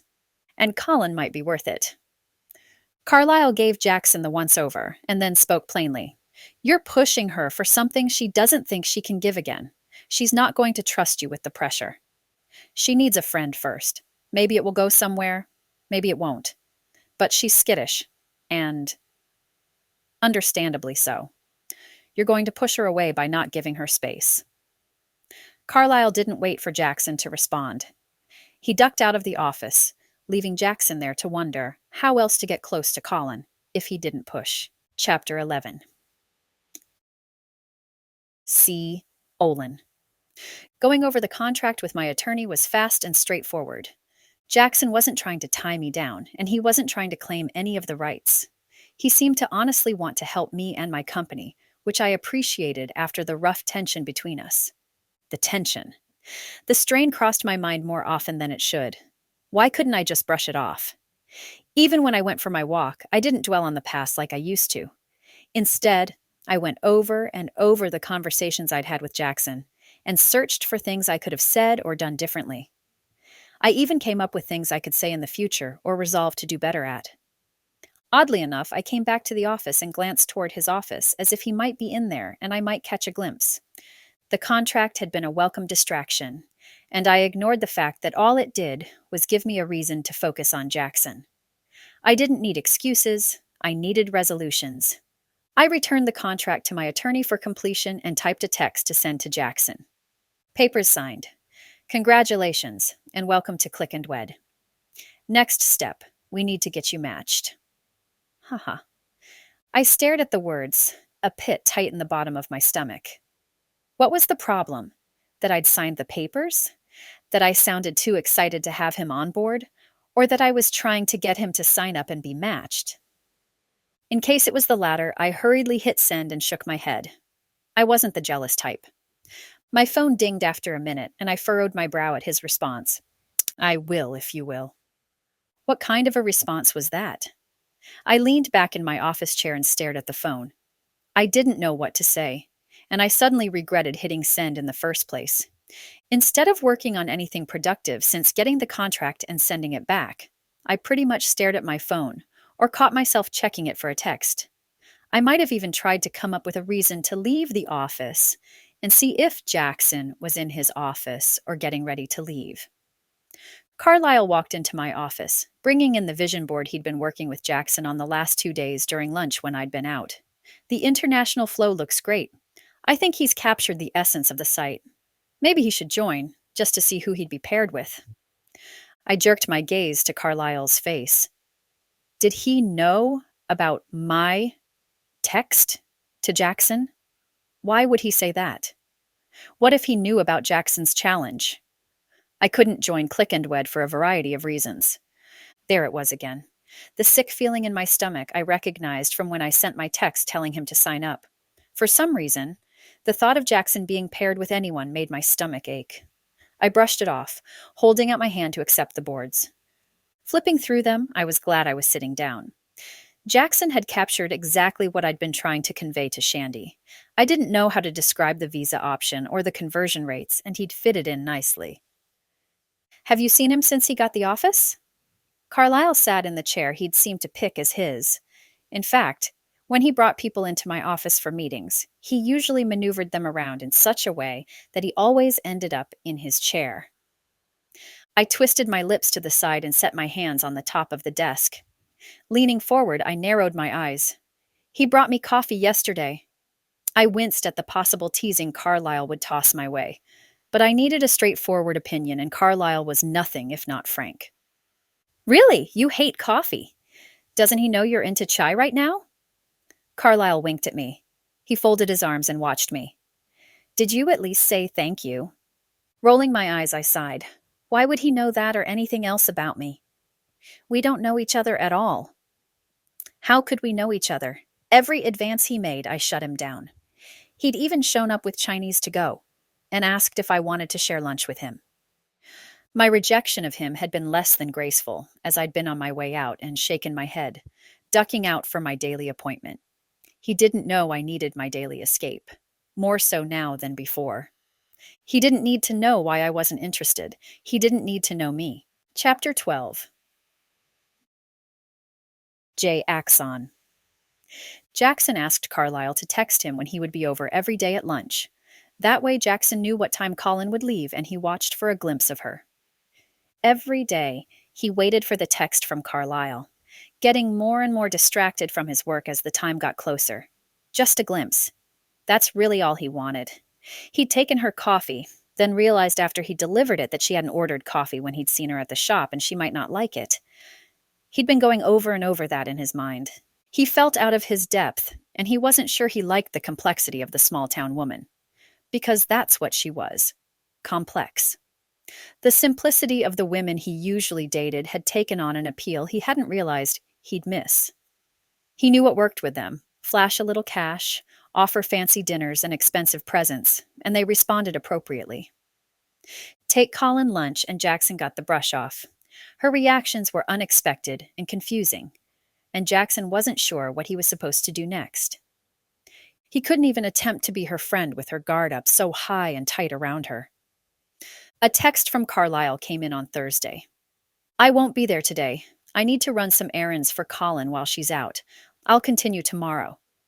Jackson's chance had arrived. He moved into position and waited for Colin to leave her office.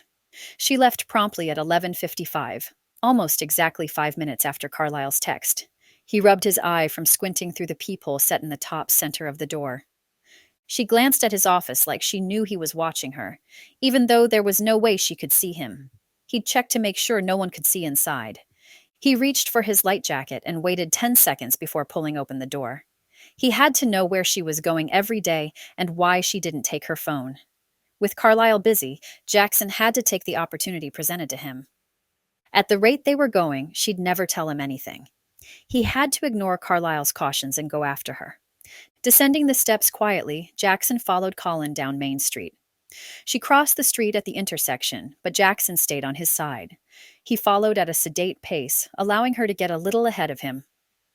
With her bright red coat reaching to mid-thigh, it wasn't like she was going to blend in and easily disappear.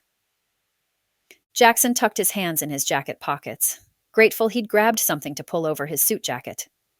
He might be there in Sandpoint for a little hiatus from crazy, busy Seattle life, but the weather had apparently decided to follow him.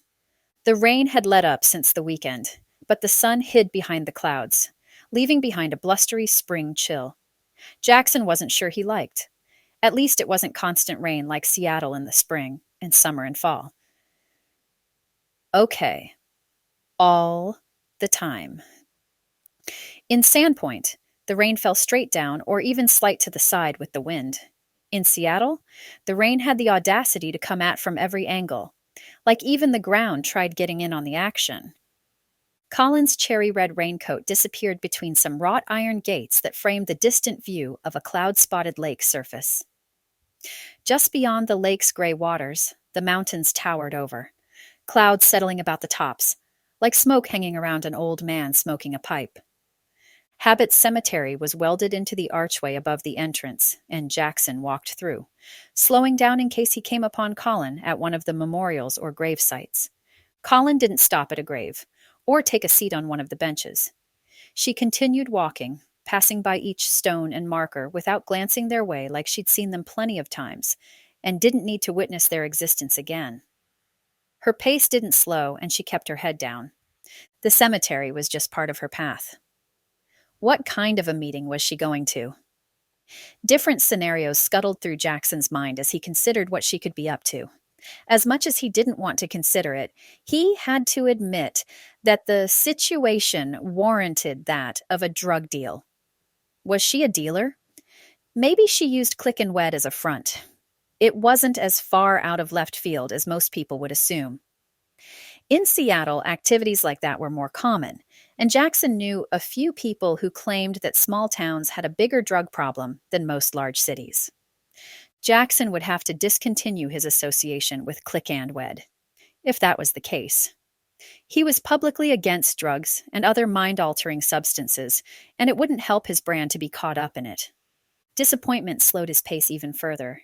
He shook his head as he realized he'd already tried and convicted Colin in his head as a drug dealer. Was that easier than accepting that she simply might not be interested in him? For his pride? Yes. For his heart? Number. He had to find out what she was doing so he could figure out what direction he would take his interest. Plus, it was tedious that he was the one chasing her with no sign of relenting on her part. There was only so much effort a man could put out there. Jaxon's shoes scraped on the blacktop path, but he was too far behind Colin for her to hear. Looking around, Jaxon took in the serenity of the willow tree branches as they waved back and forth in the invisible wind overhead. The cemetery had an old feel to it with moss and lichen-spotted headstones and thick, lush grass covering the ground, allowing the large, knobby roots of the trees to poke through in various spaces. Benches set up here and there didn't detract from the scenery or the peaceful ambience of the resting area. Jaxon wished for a moment that he wasn't walking alone so he could comment on the serene beauty of the place. He glanced forward, his heart rate increasing as he realized he'd lost sight of Colin. Walking faster, Jaxon searched the horizon for where she could have gone. He'd gotten caught up in the view when he shouldn't have been so confident he wouldn't lose her. He walked, and until he was upon it, he hadn't realized there were concrete and pebble steps leading out of the cemetery, closer to the water. Glancing back, he realized that the path had dipped in the center of the cemetery and leveled out. When he'd entered, he'd been higher than he was as he stood at the steps. Climbing the stairs, he stopped at the top, inhaling with wonder. A long, rocky beach stretched out below him. The grays, browns, and blacks of the scene were broken up by the presence of Colin's bright red back, sitting on a naturally formed rock bench. She stared out at the water, her arms folded across her chest.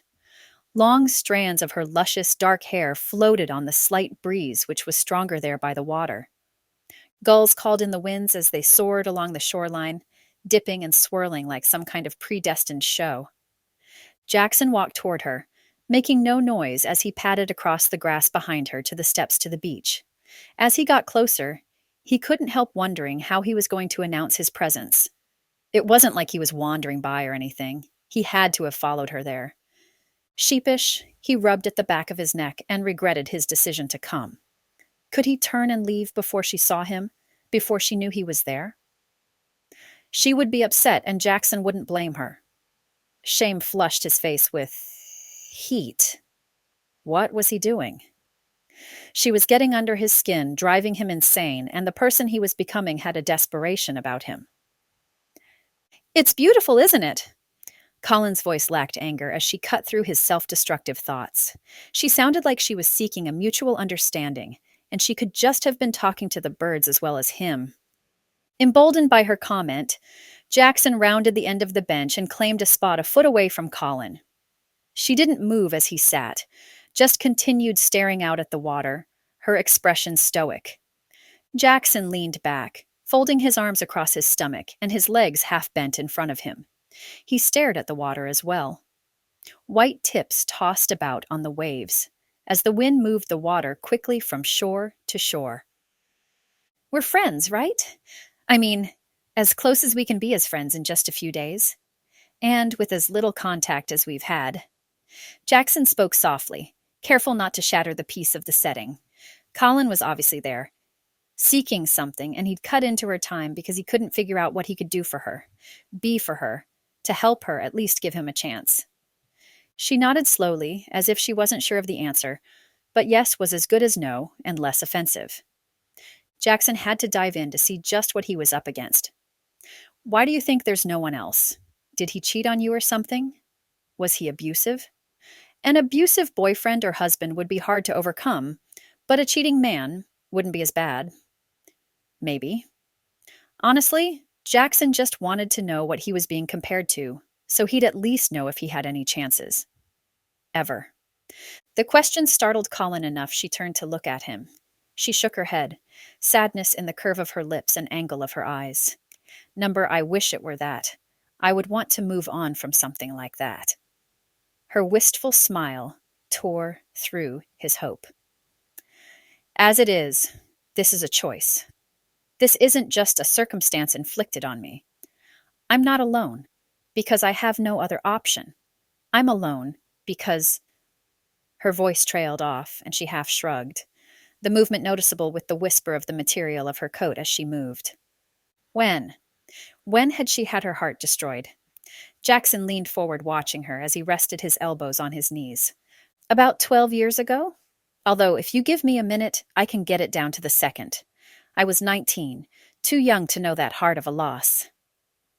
She turned her gaze back to the lake, and that's when Jaxon realized she wasn't staring at the water, but at the long bridge that stretched across the waste of Pandoray Lake, connecting Sandpoint to the rest of the state. What happened? What could be so bad? Jaxon turned, angling toward her and away from the sight of the gray bridge over the gray water under the gray sky. Colin chuckled, but the sound lacked humor. If you really want to know, we were driving back from the game. He'd proposed to me on the camera at the basketball game. He'd called to set it up before. There was music, and it was all so spectacular. She laughed, wiping moisture from under her eyes. Coming home, we ran into some black ice and slammed into a tree, there, at the end of the bridge. She lifted a shaking finger and pointed at the bridge. Her lips twisted as she continued. He died in my arms. He was my best friend and all I ever wanted. She clenched her hands between her knees and closed her eyes. Gasping for air, she softly shook her head. I can't even picture him anymore, but the ache is still there. I come here every day to get my head on straight. Remember what I do. Click and wed for. So many people think it's about the money, or about who knows what. What we had? Irreplaceable. But something everyone deserves at least once. Jaxon struggled to take a solid breath. He hadn't expected that. Hadn't expected she'd actually experienced loss of such a traumatic type.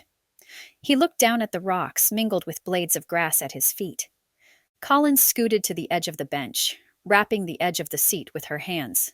She didn't look at Jaxon as she continued staring at the bridge. I'm going to walk back now. Please, don't follow me. She stood, unwilling or unable to look at him as she disappeared down the steps and out of sight. Left there to take over her chore of monitoring the bridge, Jaxon watched the various colors of cars speed along the length. their paint visible in the holes of the concrete railing. Her fiancé had died in her arms, died as she'd held him. How did someone recover from something like that? Or more importantly, did someone recover from a loss of that magnitude? As far as Colin was concerned, it didn't seem like she had or would. But that wasn't because she couldn't. She'd admitted she chose to be alone. No matter what Jaxon did, he'd never be able to compete with that. Chapter 13. See Olin. I had to stop Jaxon in his tracks. He couldn't develop feelings for me. I wouldn't return them. I'd already confirmed that for him repeatedly. Or at least I'd tried. Hopefully, knowing my history would help him back off. I wasn't even what he wanted. He just liked the challenge. That's all the men ever liked. If I could make sure he knew from the beginning, maybe he'd see we could only be friends. That's as much as I could offer him. Up to that point, I hadn't even given him that much. The last thing I wanted to do was hurt him. I didn't flirt with him. I couldn't. Not when it would lead him on. I'd been hurt. That didn't mean anyone else needed to be. The next day, I skipped walking out to the beach, choosing instead to walk around the downtown area. That spot on the lake was now filled with Jaxon's presence. And I didn't want to face memories of Matthias alone, with the memory of Jaxon sitting beside me. Walking into the offices, after taking a short tour around the small town, I smiled tightly at Carlyle. My guilt hadn't been easy to escape, as I'd realized that lately, I'd spent more time thinking about Jaxon than I did thinking about Matthias. Hastily, I peeled my jacket off and hung it from a hook by the door. My frustration was strong, and I didn't want to be so tied up and in knots. Carlyle's bright expression should have warned me. His tone double-checked me as he spoke. I didn't have time to get my guard up before he blurted, "I have to tell you, Shandy is pregnant." His pride in his wife and his upcoming family beamed from the smile he couldn't keep off his face. I rubbed my neck and stared at him in disbelief. Wow, that's amazing. I was happy for my friends. I was. So soon? It wasn't soon. They'd been together almost a year, and she wanted a baby almost as badly as Carlyle did. Jaxon hired her to design 3 websites and maintain them. She's excited. That will cover any paternal leave I end up taking. He was excited. Only Carlyle would be concerned with making sure he had paternity time to spend with his wife and child. I loved that about him. He had his priorities straight. That is amazing. Jaxon had made that happen for my friends. I would have tried to cover Carlyle and Shandy as much as I could, but Jaxon had gone above and beyond. I would feel churlish if I didn't at least take the time to thank him. After our run-in at the beach the day before, I wasn't sure he'd be open to a visit, or even me reaching out in any manner. My sleepless night as I'd replayed our conversation in my mind wasn't helping with my attitude. Maybe right then wasn't the best time to thank him. Opening my mouth to say something else to Carlyle, I stopped as he lifted his finger. Hold that thought. I think Shandy is calling again. He pulled his phone out and swiped the screen. Hey, honey. Carlyle disappeared on his phone. They had some celebrating to do, and now that he'd told me, Carlyle couldn't wait to talk to her. I understood that. They were best friends, and I loved seeing them so happy, even as my jealousy cried in the back of my heart. I shuffled my feet as I stood rooted to the floor beside my door. I had to rip the Band-Aid off and just thank Jaxon. If I acted like nothing had happened, he would too. At least, that was the hope. Plus, had anything happened? I mean, it's not like we had a fight or anything. I just laid out for him what he could or couldn't expect from me. What was so wrong with that? Before I could change my mind, I spun, leaving my offices in a whirlwind and stomping across to his door. I jerked to a halt. It was his office, but also his living quarters. I stood at the door, biting my lip. Was I supposed to knock? He'd said something about an apartment, and I didn't want to just barge in. Doubts and insecurities warred with my need to thank him. I lifted my fist to knock, then dropped it, repeatedly lifting my hand and then dropping it to my side. I raised my fingers and rubbed at my temple. What was I doing? We weren't enemies. We were friends. Or we were supposed to be trying for that. If nothing else, we were at least partners, and that in itself required a level of professionalism and courtesy. chiding myself for acting like a lovesick. No, not lovesick. More like nervous. Yes, nervous schoolgirl. I lifted my hand and knocked before I could change my mind again.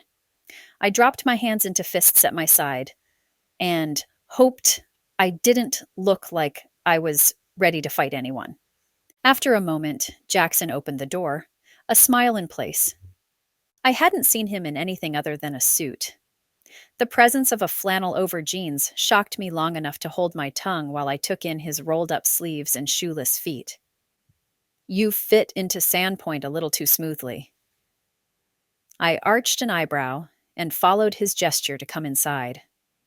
I hoped my teasing tone wasn't lost as I realized how flattering the lumberjack style of clothing fit him, setting off the breadth of his shoulders and the strength in his stance. Dang, jeans anyway. He closed the door behind me, laughing. Yeah, I was down looking for clothes at the boutique about a block up, and the lady told me I had to dress like this to fit in. I honestly think she just wanted to get rid of her winter stock or something. He chuckled, plucking at his shirt and settling onto the couch. What can I do for you, Colin? I never see you unless I force my way in. He smiled to take the sting out of his words. You're welcome to sit down. Make yourself comfortable. At least I was composed enough to be embarrassed at my behavior. Heat flooded my cheeks. I'm sorry. He shook his head. No need to apologize, I understand. Don't worry. Tell me. Which one do you like best? Jaxon thrust pamphlets toward me, forcing me to walk closer to the couch. He patted the cushion beside him, and I sank down to claim the spot. Somehow, I'd given him the impression that I only wanted to talk to him, if I wanted something. Which wasn't the case. I didn't want anything from him. That was my point. I cleared my throat as I stared at the papers in my hands without really seeing them. I wanted to thank you for taking a chance on Carlyle and his wife. They're great people who have had a hard spin in life. I slowly flipped through the offered pamphlets. Realtor brochures on houses. The addresses were for houses in Sandpoint or just on the outskirts. I glanced at him, holding the paper like I had an allergy to wood products. You're looking for a house here? If he moved to my city, I'd never be able to escape his pull. There was something safe in thinking he would be gone soon. The danger of him moving closer and on a more permanent basis quickened my breath. What was so dangerous about him living closer to me? Before I could delve into that thought, I changed the direction of my thought process. Keeping laughter in my tone, I teased him even as dread filled my stomach. Aren't you like a Seattle native or someone who can't leave the area for anything? What are you going to do in a town full of bumpkins?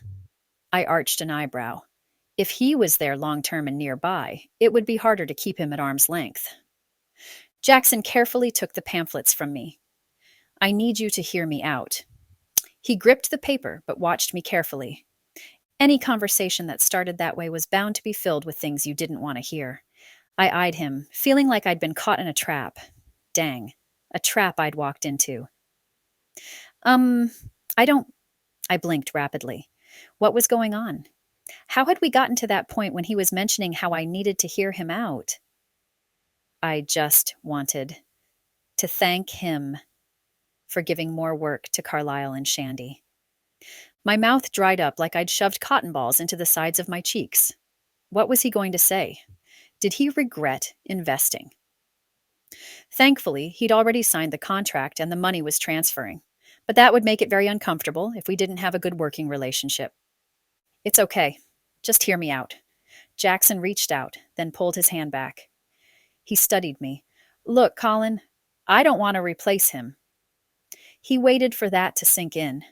I froze, waiting for the other shoe to drop. That's not my goal. I do want to be in your life. One day, maybe have you love me? Love? He hadn't been listening to me at all. I didn't have that part of me to give him. I pulled away, my skin feeling like it was on fire. Number I told you. No. Why didn't he want to listen? Was I saying it wrong? Was there anything clearer than no? A small piece of me wished I would reconsider. At least think about it without knee-jerking a no every time the possibility came up. Is that what your heart wants? Or are you fighting because you feel guilty? He'd struck something inside me, his low, husky voice thrumming inside me. Of course I felt guilty. How dare he guess that? I cleared my throat and chuckled to save face. Guilt? I folded my arms, uncomfortable with the topic and the fact that my plans were being challenged. You're attracted to me. He rushed on as I widened my eyes. I even think you like me. He held up his hands as I shook my head emphatically. Now, wait, Colin, don't. You're awfully cocky, Jaxon. I don't like you. You irritate me. I moved to stand, but he stopped me with a hand on my forearm. I was distinctly attracted to him, and I had to deny it, even to myself. He nodded, holding my gaze with his. I know I irritate you, but I think it's because of the effect I have on you. He studied me, causing a fluttering in my stomach that made me angrier. Wrapping my pride around me would guarantee I would be safe for a little while longer. I jerked from his hold, lifting my chin. Number? If you're searching for honest. I stood, determined to be convincing, but not having to stretch far, because I was so frustrated with my lack of control. I can't stand you. I keep you around because of the money. I'm no better than the other women you know, right? Isn't that what you said? If you want someone that is a good match for you, I'd be happy to help you set up an account, but we aren't going anywhere. Not you and I. I hit my target, and I could tell it stung as he shrank back, the pain on his face burning my nerve endings. I wanted to reach out and apologize, but I bit my tongue. I had to keep him at arm's length, even further, if I could manage it. Jaxon pulled back and nodded tightly, tossing the brochures on the coffee table. Got it? He smiled tightly. And I like Carlyle's work. His wife is equally talented. No thanks necessary. He stood, heading toward the back room. Feeling like I'd been dismissed, I stood slowly. The offensive move had been necessary, but the guilt over how I'd made him feel dwarfed the guilt I had every time I thought of him instead of Matthias. My heart and my head fought a war I wasn't ready to declare a victor. If I took Jaxon out of the equation, then I wouldn't have to worry about what choice I made. The choice would be made for me. That's what I needed. That was an assurance that would save me pain in the future. I left the office without another word. What else could I say to hurt him? Chapter 14. Jaxon. Colin was just trying to make herself seem like another person after his money. Jaxon got it. He understood being pushed away because she was afraid of getting hurt again. How many times had he done the same thing? Usually, though, it was a preservation technique, after he sensed the woman he was with was interested in him just for his money. He never let it get far enough that she would be able to emotionally hurt him. No one ever got that far. How had Colin been able to get under his skin so fast? She was sweet when she wasn't trying to be all prickly. Her guard was up against being hurt, and it wasn't because she'd been hurt by anyone, but because she'd been hurt by losing someone. That was unavoidable, and something you chanced when you cared. She was scared of being hurt, but Jaxon wouldn't hurt her. He'd even said love. Why? Why had he gone there? He knew the weight that word carried and that she was already skittish. He didn't have to push her so hard, so aggressively. The fact that she'd gone after the one thing he'd considered his biggest weakness with finding love showed how resolute she was in protecting her heart. She wasn't the type to strike out to hurt someone, but he'd cornered her, and he took responsibility for that mistake. Jaxon didn't blame her one bit. In fact, if he got past his own bruised ego about being rejected, he'd be proud of her for sticking to her guns and protecting herself so well. He did doubt that he was going to get anywhere pushing her.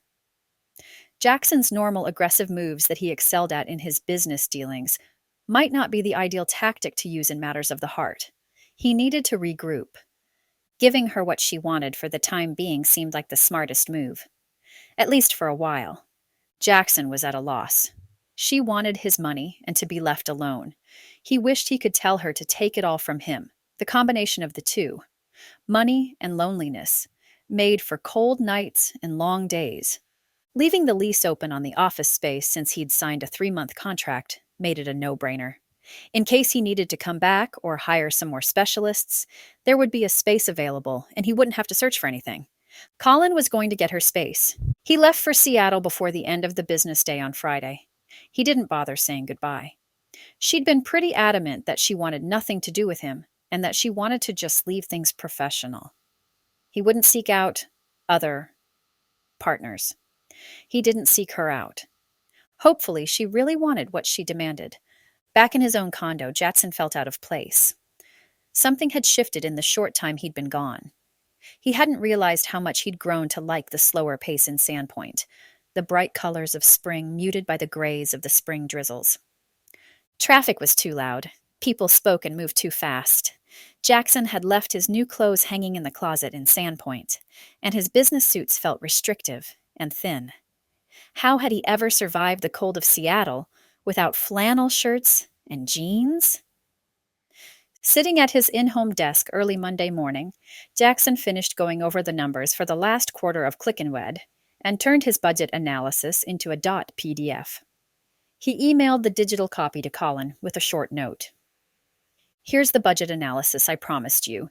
The bank has confirmed the money will be in your account today or tomorrow. I'll have my accountant contact you for an updated financial dossier on the 10th of every month. Looking forward to great things with clickandwed.com. Jaxon. He clicked send before he could rethink anything in the email. Before he could beg her to reconsider. He didn't want to be a silent partner. He wanted to see just what possibilities there were between them. Nerves fluttered in his stomach, and he turned toward the other business files on his desk that his assistant had kept prioritized for him while he was gone. Things that could wait until he returned had been organized, regarding what needed to be done first. What needed to be done by a certain time, and what were upcoming in the future. Jackson's email blinked with a new message. Thank you for the analysis and the investment. I see great things happening with Click and Wed. There's so much potential here. If you get a chance, you should sign up and see if you get matched. I designed it to be a fun process. You might like it. Surprised you were gone. I hadn't meant to run you off. There are just things I have to keep my eye on. Hope you had a good flight. C. What did that mean? Did she want him to try her program, or was she saying she wasn't interested by pushing him to get matched to someone else? She'd already pushed it on him once before. Was that a reminder that she wasn't interested? He didn't need a reminder on that account. He didn't really want to talk about that with her, unless she was volunteering to see if they got matched. Maybe she was trying to tell him to do it, and they'd get matched. That last thought brought a chuckle from him. Of course, she wasn't saying that. If anyone held their heart more closed off than Colin, it was only because they were frozen in a coffin. He leaned back in his chair and swiveled back and forth. He narrowed his eyes at the email. Why would she even bring up being matched? She didn't have to mention love interest or matching to anyone. He hadn't brought up dating or finding future happiness. Why was that the direction she'd taken it? Was she opening the door again? Jaxon couldn't tell if she was playing games or if she was genuinely suggesting it. Okay, he'd play. What did he have to lose at this point? He reached out and typed a reply. Sorry to put pressure on you. I'll back off and give you what you want. Plus, it makes it very clear that you're not interested when you continually push matching me to the first woman your program connects me to. Unless, of course, you're hoping it matches me to you. J.O. Jaxon laughed as he hit send. Hopefully, Colin took it in the same teasing manner he'd sent it. At that point, though, he really had to just stop worrying about it. Backing off was his only option since he really didn't know who else to be, if not himself. She'd either like him or she wouldn't. He couldn't force anything, and even though she claimed to only want his money, if that was the case, she would be married to him by now. Marriage. What an interesting concept. One he hadn't considered before. If Colin continued playing hard to get, even if she wasn't playing, Jaxon would have to consider other options, and he couldn't see himself with anyone else. That was the scariest thing. Colin had given up on caring for anyone else because of what she'd lost. She couldn't have the man she'd loved when she was younger, so there she was, pining for him even now, blocking her heart to what could be. What if Jaxon did that? He hadn't lost Colin physically, like she had lost him, and he hadn't technically had her. But the possibility had been driven down to nothing while he was still hopeful. Just because she'd been disinterested didn't mean he was, and his feelings and attraction to her had grown despite her wishes. That wasn't her responsibility to take care of him, but he couldn't help wishing she wanted to. What if he longed for her and missed out on a chance at happiness with someone else, like she was doing because he was distracted with thoughts of her? He didn't want to be alone forever. If Jaxon didn't figure out what he was doing, one way or the other, he very well could be alone and miserable. Did he want what Colin had? No, but he didn't know if he could want anyone else when he'd had a glimpse of the kind of woman Colin was. Jaxon had no doubt they'd be matched together, if the program were given the chance. Colin would never go for it. Jaxon didn't know how else to convince her to give him a shot. As he pulled the immediate stack of folders in front of him, Jackson's heart fell. He had a feeling no matter what he did, Colin wasn't going to pick him. If that was his reality, he wouldn't be able to invest in Click and Wed for a long-term basis, no matter how smart of a business move it might be. Thankfully, his contract with Colin was term-dependent and would need to be renewed every fiscal year. He didn't want to be emotionally affected by work. Jaxon certainly wasn't by his other ventures. Yet, there he was, breaking a cardinal rule, and he couldn't even stop himself. What had Colin done to him? And how long was he going to suffer? Chapter 15. See Olin. I stared at the email Jaxon sent me, a grin growing despite my amused disgust. He didn't stop. He just didn't stop. Part of that was comforting. Another part I found reassuring was that he wasn't in the office across the hall from me, ready to pounce on anything I might accidentally say. Sleep had eluded me the last few nights. For the first time in almost 12 years, it didn't have to do with Matthias and his death. The way I'd talked to Jaxon had been uncalled for and unnecessary. He was being honest with me. I could be honest without being cruel, and yet I hadn't. I'd set out to hurt him, and as I'd lain in bed, I couldn't help going over and over every mean word I'd said and what I could have said differently. His email's teasing tone made me feel a little better, but I still hadn't apologized for the way I'd acted. Could I bring myself to do it? Or was I just encouraging him to pursue me when I sincerely wasn't interested? Rubbing my hand down my face, I decided that being kind had everything to do with being a decent person and nothing to do with protecting one's heart. He didn't deserve it, and I wasn't a cruel person. I leaned forward, grinning as I typed my reply. I'll make sure Carlisle copies you on any information you might need. Also, Click and Wed can match you to anyone who is in the system, but only if you're compatible by a very high margin. If that doesn't happen when you sign up, your profile will be matched as soon as your match does join the program. I've never signed up. Plus, I don't think you'd be matched to a podunk business. Whoa, man. Do you? Haha. On a side note, I do apologize for the way I treated you. It was unlike me and not what you deserved. See P.S. You're going to miss the boating season here. What guy didn't love boats? I couldn't help adding that last part. Finding out Jaxon had left after renting out the office had been surreal. He'd left so fast and without a goodbye. The discovery had surprised me, and I hadn't been expecting it when he'd rented out the space just the week before. Of course, I knew I had hurt him. I didn't want to hurt the man. He was charming and willing to help out others. He pursued me with gentlemanly forthrightness, which I appreciated, but wouldn't go for. I didn't need to mention that his magnetism or the determined way he sought me, even after I'd said no, were distracting. After the confrontation in his offices, I'd stewed about it for quite a while, then had swallowed my pride and gone to his offices to see if he'd want to go for a platonic dinner around the corner, but he'd been gone. I just wanted to apologize for how I'd treated him and the things I'd said. When I returned to my own offices, I asked Carlisle if he knew where Jaxon had gone, and he looked at me as if I were crazy. He left this afternoon. He left instructions, but the offices are for us to use for the next few months. The lack of sleep had increased, and my weekend had been horrific. Had I driven him away? While I'd wanted him to stop chasing me romantically, I hadn't wanted him to leave. I was starting to enjoy the man as a friend. Albeit a bratty one, I wanted to smack on the arm once in a while. I'd told him more about Matthias than I'd told anyone, and he hadn't judged me or even looked at me with pity. He could have said I'd spent enough of my life grieving for a man I hadn't even married. Or he could have said it was time to move on. The list of things he could have said was endless. But he hadn't. Instead, he'd offered me his support. Who did that? I couldn't even bring myself to go for a run. I was so upset. Receiving the email while I'd stared out over the lake from my living room had been like a band releasing from around my chest. I could breathe again. He didn't hate me. If he did, he was hiding it very well.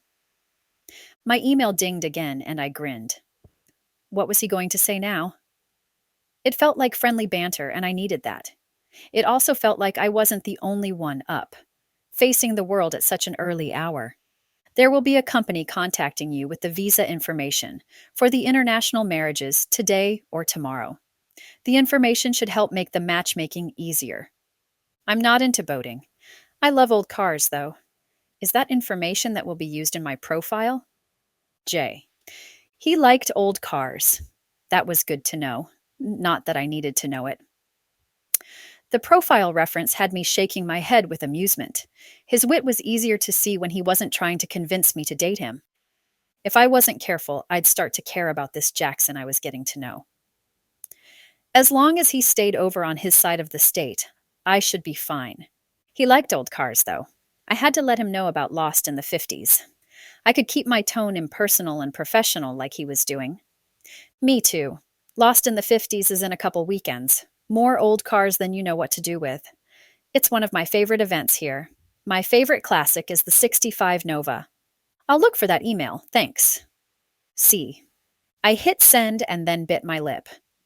Was I too casual? I hadn't started the email with business. He'd get the wrong idea.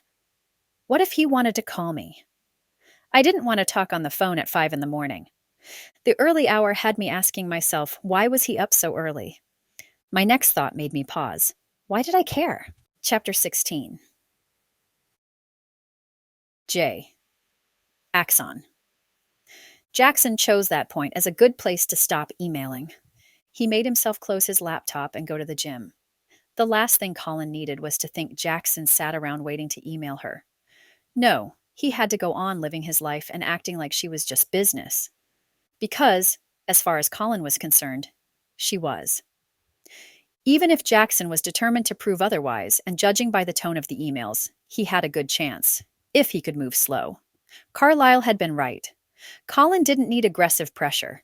She needed constant, slow pressure to be worn down. Jaxon was determined enough to try. What did he have to lose? A hard session at the gym and a shower didn't lessen the need to check his email again. What if she'd emailed him while he'd been away? He'd blocked the email on his phone from syncing so he wouldn't respond right away. But as he got back home and sat down to eat the omelet he'd ordered from one of the restaurants between the gym and his place, he couldn't wait any longer. Her email told him something about her, and the glimpse into who she was captured him like a small bite of a dessert he wanted. Of course he wanted to know more. He wanted to know as much as he could. If she would go for it, he'd send her a 400-question quiz to fill out.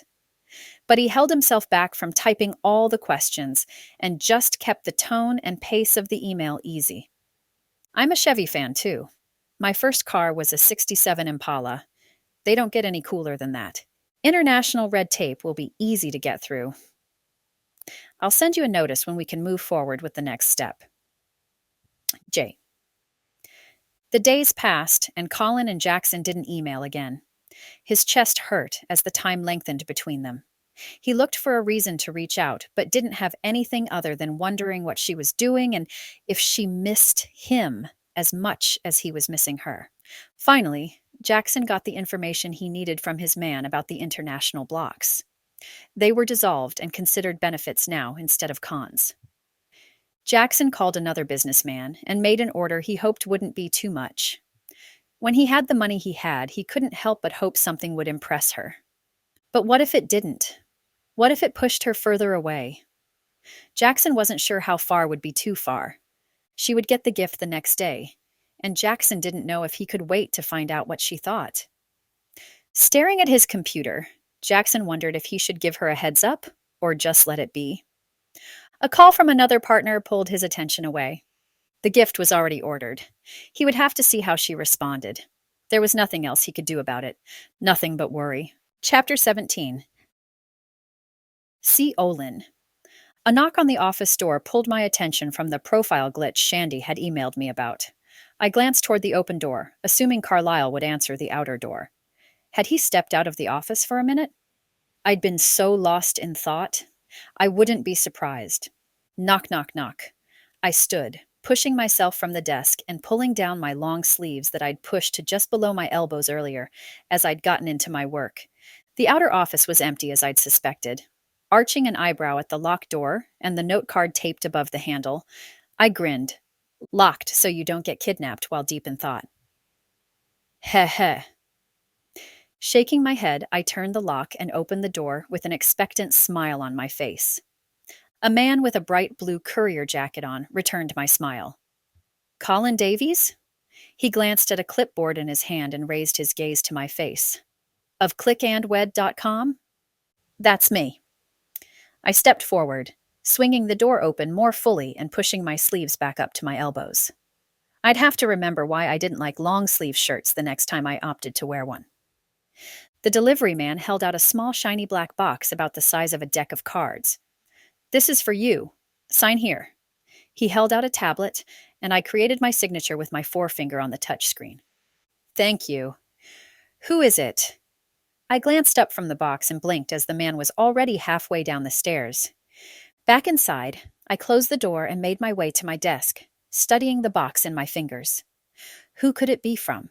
Maybe one of the couples I'd matched had sent a small thank you. The sound of a large truck backing up outside beeped through the slightly open windows.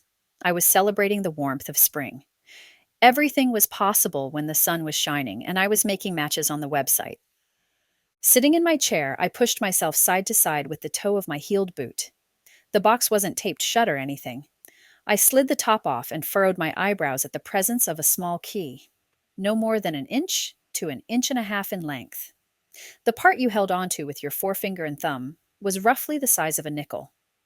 Palming the key, I stared at it a moment longer before searching the box for any clues.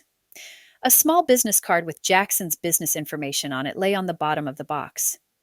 Turning the card over, I pursed my lips in confusion at the note. Look outside. Congratulations on moving forward. I turned the card over again and then held onto it in my empty hand. I pivoted on the chair, turning to seek what he could be talking about. What I saw made me gasp and reach up to cover my mouth.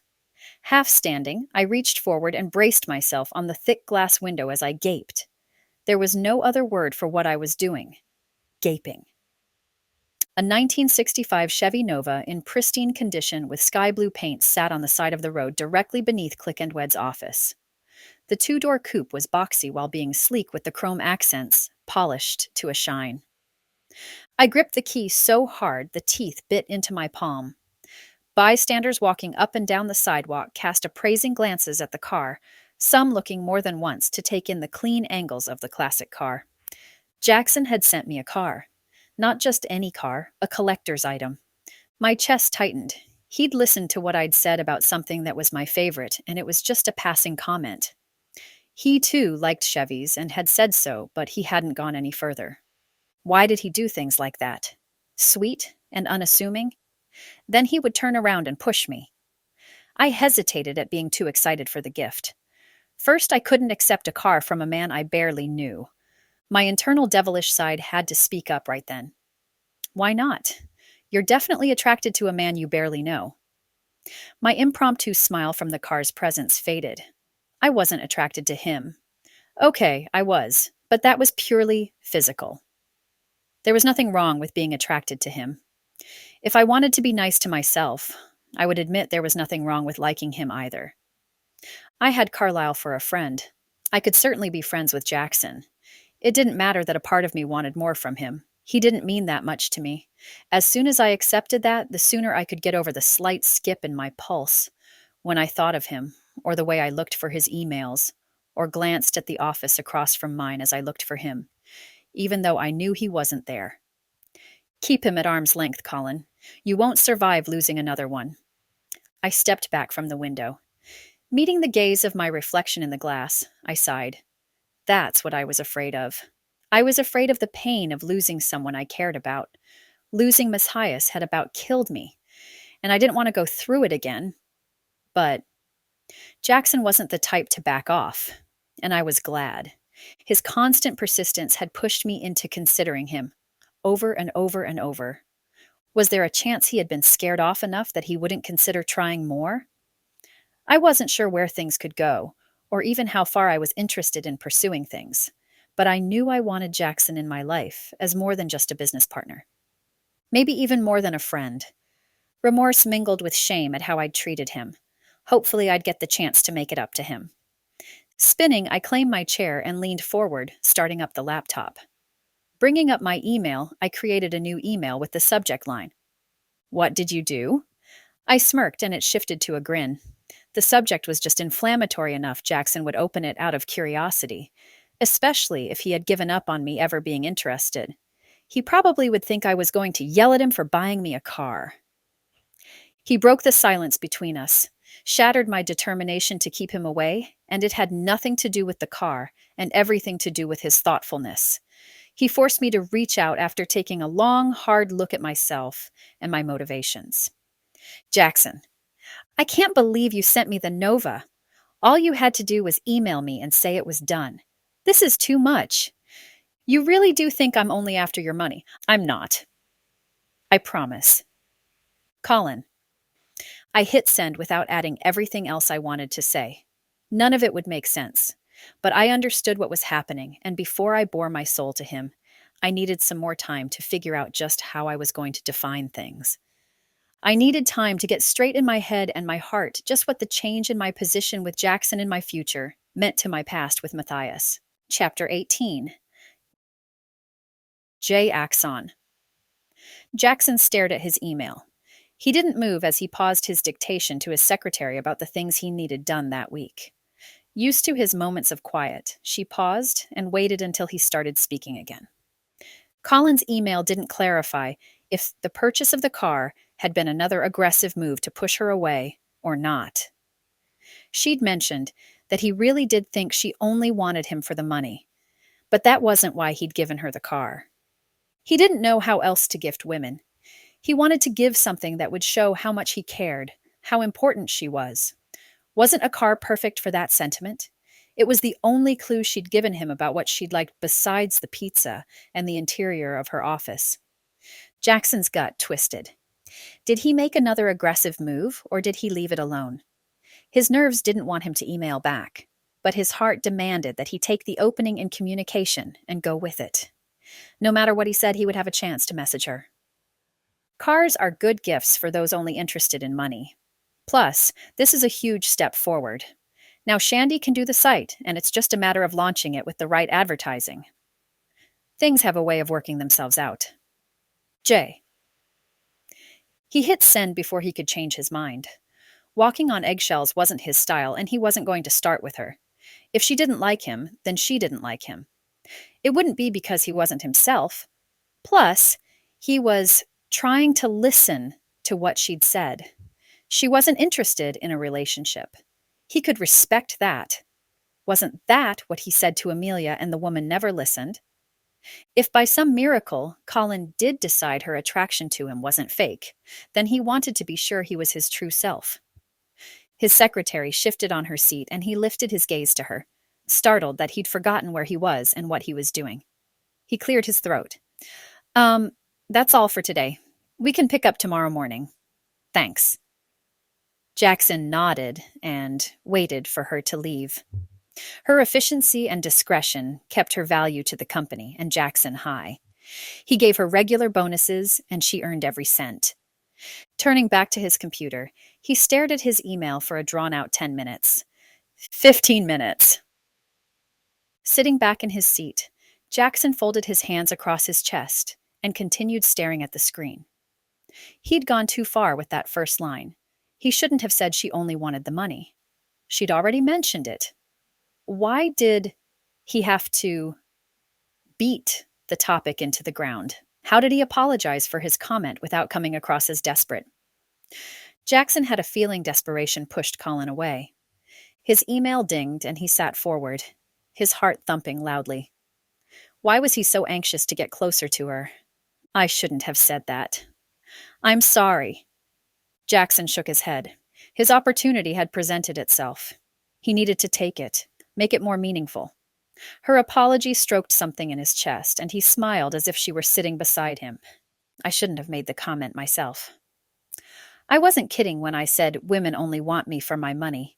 One woman refused to go out with me unless I picked her up in a limo. Another added me to her Amazon account and set it up to alert me when she added something to her wish list. It was refreshing that you were at least honest about it. I don't mind being used for my money. It's one thing I have lots of. Some would say it's my best trait. Haha, Jay. Was that raw enough? Being vulnerable wasn't his best trait. Apparently money was. He could be a little too honest at times, but Colin seemed to appreciate that. His charm wasn't something she seemed prepared to deal with. He leaned back and swiveled his chair to the side to see out the window. Resting his finger on his jaw, he considered the skyline. Why was he pursuing Colin so doggedly? Was it because if he could get her to consider dating him, it wouldn't be because of his money? He would actually have to prove himself to her. He hadn't had to do that in forever. But was he really the type to enjoy the chase more than the end goal? He didn't think so. Having a chance with Colin would be like facing a future of possibility he'd never really accepted before. He'd already dropped his defenses. Maybe being vulnerable and anxious for a woman to like him was exactly what he needed to open his heart. Ding. He turned back, surprised she'd replied to that self-deprecating email. Let me be clear. I'm protecting myself. That's all. It's not that I can't love you. It's not even that I won't. It's just that you're making me think about things I promised myself I wouldn't ever consider again. I haven't wanted to be with you because of my issues. Not because of you. If I were ready for love again, you're exactly the type of man I would go for. And not because of your money. That shouldn't matter. You're extremely generous and funny and kind and more things I'm not going to list in case your ego gets too pumped up. Suffice it to say, Jaxon, you'd make anyone a tremendous catch. You don't need to buy me to be your friend. That being said, there's no way I'm giving this car back. When you return, let's go out for a drive. It has the original straight 6. See, Jackson's heart stopped aching and instead began pumping with renewed vigor. Had he gotten through to her? Something had broken through her wall as she'd said he was exactly what she would want, and not because of the money. He wanted to stand up and dance, or something equally silly and embarrassing. Colin made him feel giddy and overwhelmingly romantic without even being in the same city, or even the same state as him. Rereading the email 4 or 5 more times didn't lessen his excitement, or the overanalyzing of every sentence. Colin wanted him to come back, and she wasn't adamant that she wanted him only as a friend and investor. Had he made any headway? Was she saying it was okay for him to try? Or was she only talking to him like that? Because she'd accepted him as a friend? The bitter possibility of failure ripped through him like a knife to the chest. What did he do? How did he reply to that? Jaxon wasn't sure if it was a rejection, like the last one ever, or if he'd just been told too bad things aren't different. You're exactly what I want. Or if he'd been told to go ahead and pursue her. The entire situation was confusing, and Jaxon didn't know how much more he wanted to face. After a long moment of staring at the computer, Jaxon didn't answer Colin's email. Instead, he set about returning to his daily life. He tried to ignore the aching hole in his heart from meeting Colin and not having her in his life like he wanted. Chapter 19.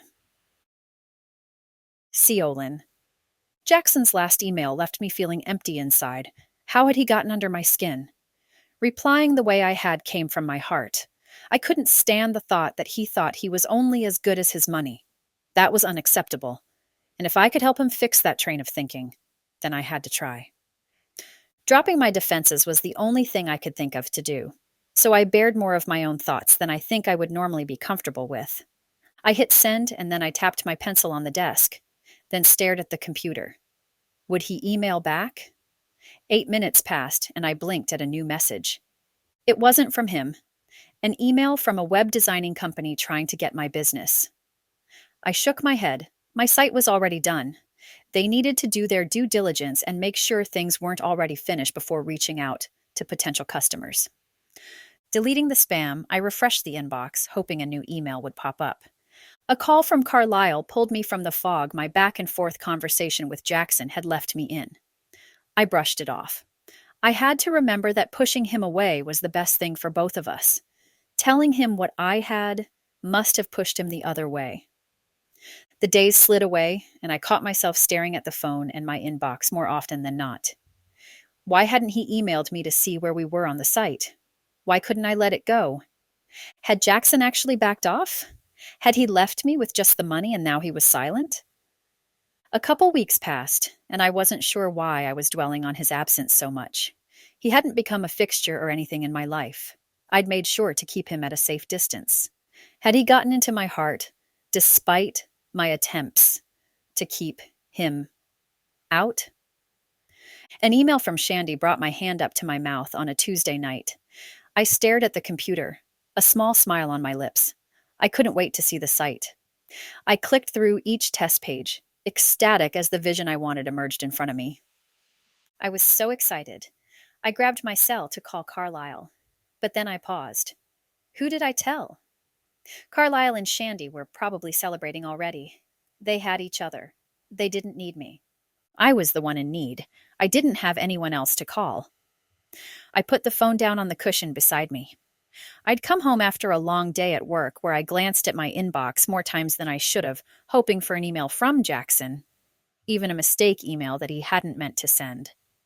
Waiting for an email from him or some kind of attempt to connect was more painful than I would have expected. Why did I care if I talked to him? Why did it matter? I wanted him to stay away. That's what I kept telling myself anyway. Except I now had a reason to reach out to Jaxon, and I didn't want to miss the chance. Subject: site.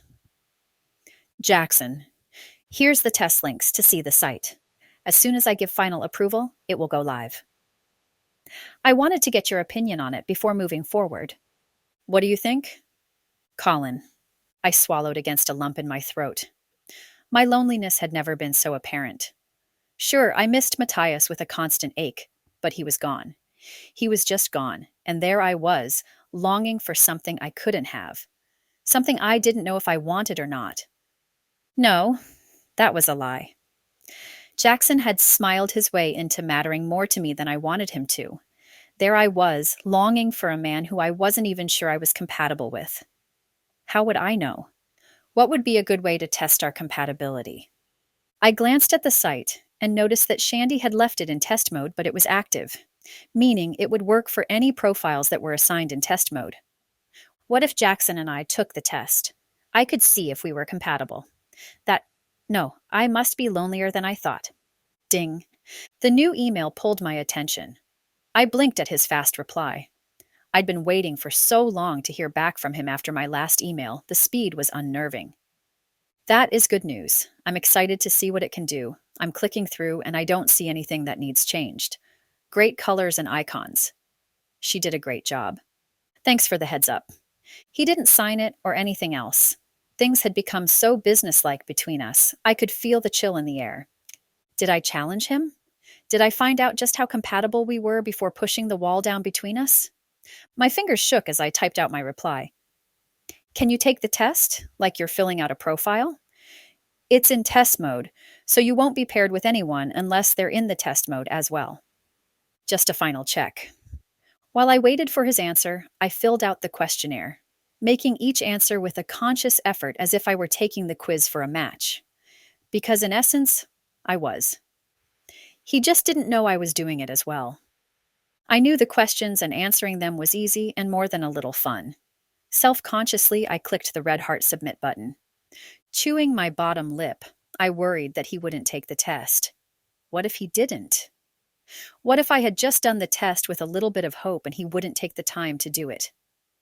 I swallowed again. I needed something to calm myself down. I wasn't normally wound so tight and didn't normally drink. But since I was stuck celebrating alone, what else did I have to do? A bottle of red wine I'd saved for the last few years since opening clickandwed.com had a layer of dust on it in the cupboard. I didn't have any wine glasses, so I grabbed my favorite oversized teacup and settled on the couch, drawing my legs up under me.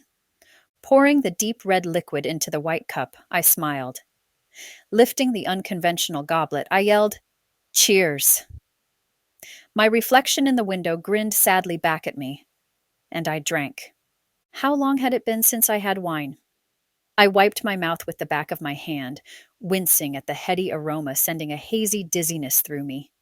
My exuberance faded, and I stared morosely at the darkness outside my window. No matter how much wine I drank, my sadness didn't fade. Nothing went away. I couldn't believe I had thought alcohol would help me. For a couple years after Matthias had died, I'd self-medicated. I'd stopped when I realized it didn't fix anything. I'd turned toward creating clickandwed.com, and I'd thrown myself into making others happy. Never myself. I blinked at the empty green bottle and set it on the coffee table. What would make me happy? Barring Matthias coming back, because, honestly, I wasn't so far gone I thought that would happen. I'd thought Jaxon taking the test would make me feel better, one way or the other. I could know if we were compatible. Number? What would make me happy? Not celebrating alone would be a good start. Maybe not feeling like I was lost in my own life. What did I expect? I had no one because I constantly pushed people away. Jaxon would have been a good friend to have. I didn't need romance from him, and I had to believe that it wasn't a requirement for me to be in his life. He tried being friends with me, but I'd attacked him time and again, never even giving him a chance to be my friend. That's how I was with everyone. Everyone except Carlisle, but that's because I knew he wasn't interested in me. How did I fix it? I didn't feel drunk. I felt brave, and a little bit like throwing my fear into the wind. Jay, are you mad at me? I don't want you to be mad at me. I don't want you to think bad of me. I wasn't trying to upset you. I'm excited for the site. I thought you would be too. Are you not happy? Are you mad at me? C. I looked at the email, but some of the letters merged together. Rather than think on it too long, I clicked send. I should have waited, probably, but I wasn't too concerned. What was the worst that could happen? He'd stop talking to me. It's not like we were besties. Thanks to me. I grinned, reaching for my already empty glass. Nothing. Nothing was in the bottle either, just like I was empty. My euphoria faded as I realized that my email wasn't going to make anything better. An email popped up stating I was matched, 99% compatible. Of course we were. Anything less would be... I laughed at the screen and tilted the empty bottle at the computer like toasting it from my seat. The phone rang and I stared at the screen. Who would call me so late at night? Okay, 9 o'clock wasn't late. But still, I never got calls. The screen was fuzzy. Wow, how much had I had to drink? Had I imagined the compatibility notice? 99% compatible. Most likely the caller was Carlisle. My eyes were blurry, so I didn't bother reading the caller ID. I answered the phone with, "I drank the whole bottle." Then Snort laughed. "Sorry, you probably didn't care how much I drank." Hello? Hello? This is Dolan Cavies. Wait, that didn't sound right. Colin, are you all right? Jackson's voice cut through the fog. I got your email. What's going on over there? His tone was concerned and friendlier than I deserved. What email? Had he gotten the notice that we are a match too? I sighed and flopped back against the couch. We're matched and you're mad at me. You don't like me anymore. I know I'm a brat. But I have a good reason. What was the reason? I had a reason, but I couldn't remember. Plus, I was talking to my business partner, and if the program wasn't in test mode, my husband. Jackson's voice jolted through me. I don't think you're a brat. You've been drink... I snapped my fingers. I cut him off. My reason. I remember. I have to be a brat so that you won't like me. Hurt us both now so I won't hurt us later, right? Because if you're not attached, then when there's a loss, it won't hurt so much. My words faded, and I sighed. Picking at the hem of my shirt, I blinked back tears. Except I hurt your feelings. I'm sorry. Jackson's sigh on the other end of the phone matched mine. Colin, you're just protecting yourself and me. I get it. His words said one thing, while his tone said another. What aren't you saying? I leaned forward, but that wasn't comfortable. I slumped back against the couch, waiting for the shoe to drop. There was something in his voice, and I was having a hard time focusing on what wasn't being said versus the timbre of his words. We sat there in silence for a long moment, and then I couldn't help myself. I broke it with a broken whisper. I just wanted someone to celebrate with. I'm sorry to interrupt your evening. I should have hung up. I should have saved something of my pride. Being alone had to be better than the wondering. Hang up, Colin. But I couldn't. Because the call was the only thing giving me some kind of a connection with another person. Not just any person, with Jaxon. I'm very excited. I think it's going to be great. I didn't mean to be cold, but you made it clear that you didn't want anything other than professionalism from me. I'm trying to give you what you want. If I treat you like I do every other partner, I would have had my secretary send a bottle of wine, and she would have written the card. I'm trying to show you I'm listening. Well, I guess I could send you money. He laughed at the end, but it just made me sadder. Don't. I don't want just your money. I mean, you're worth more than your money. I'm sorry I ever said that to you. I would never say something like that and actually mean it. I would never be able to live that down. I wasn't a money-hungry woman, or I would have pretended to love him. I would have pretended that Matthias's loss didn't still grip me in its clutches at night or at random moments of the day. Less since meeting Jaxon.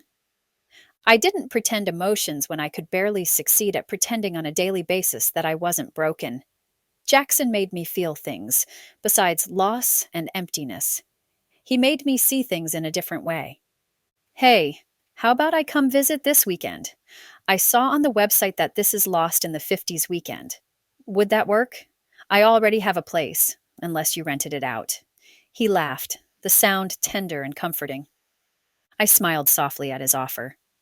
This weekend? You'll have to come in on Thursday to see the car cruise.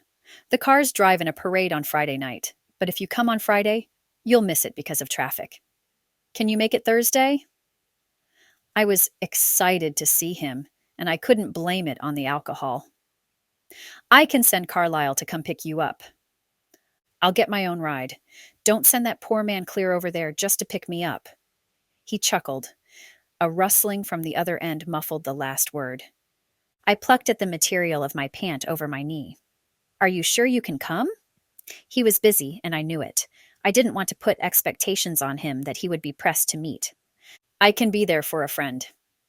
He said the last word mockingly, as if he couldn't believe I would consider anything else, and he wasn't sure that was all he wanted. I swallowed back my desire for more. I'd pushed him away in person. The least I could do was talk about the situation in person. I was nervous, and doing it on the phone was more cowardly than anything. We hung up after he said he'd send me the details of his flight. He wasn't curt, nor was he overly friendly. He seemed like he was hesitant, and probably for good reason. Hadn't I pretty much guaranteed there would be plenty of melodrama? I put the phone down and leaned back on the couch, staring at the screen of my computer and the email that was waiting for my attention. I'd forgotten we were matched. Should I have mentioned it? Would it have mattered?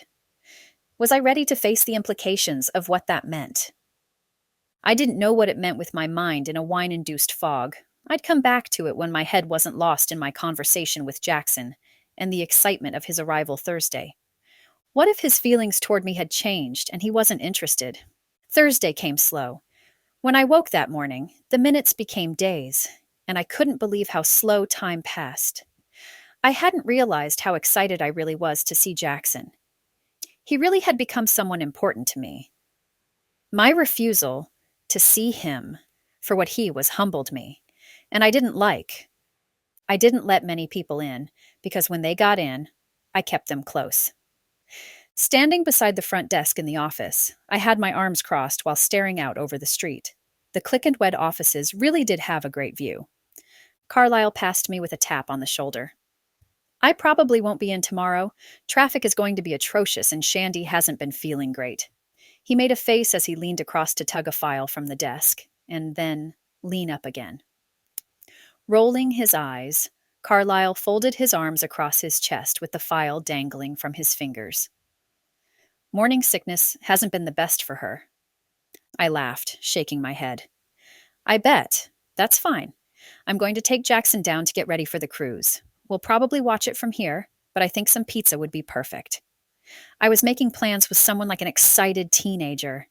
The sensation was rusty, since I hadn't allowed myself to feel that way in over a decade. The tingling and excitement was new, and I wanted to revel in it some more. Carlyle wiggled his eyebrows. Really? Are you guys dating now or something? He realized what he'd said and held out a hand. I'm sorry, Colin. That was insensitive. I shook my head. No, it wasn't. It was funny. I'm not ready to date yet, but Jaxon did make me realize that I've been pushing everyone away for a man who would yell at me for doing exactly that. I turned back to the window as Carlyle came to stand beside me. I glanced at him. Do you think it's okay to care about someone else? Carlyle knew what I was asking. Was it okay to fall in love, or was I betraying Matthias? He turned his face from the window and studied me, probably seeing the doubt in my slumped shoulders. He reached out and put an arm around my shoulders, the warmth comforting and very much needed. You're a different person than you were when Matthias died. That girl isn't even the person standing here. She's not betraying him. You're a different person now, and you need to know that you can love more than one person. If you fall for someone new, it doesn't negate what you had with Matthias. Not in the least. I nodded as I considered his words. They made sense, and the achingly alone sections of my heart, most of my herd, acknowledged that he was right. He had to be. I'd determined to be alone, and then Jaxon had shown up. How was that even explainable?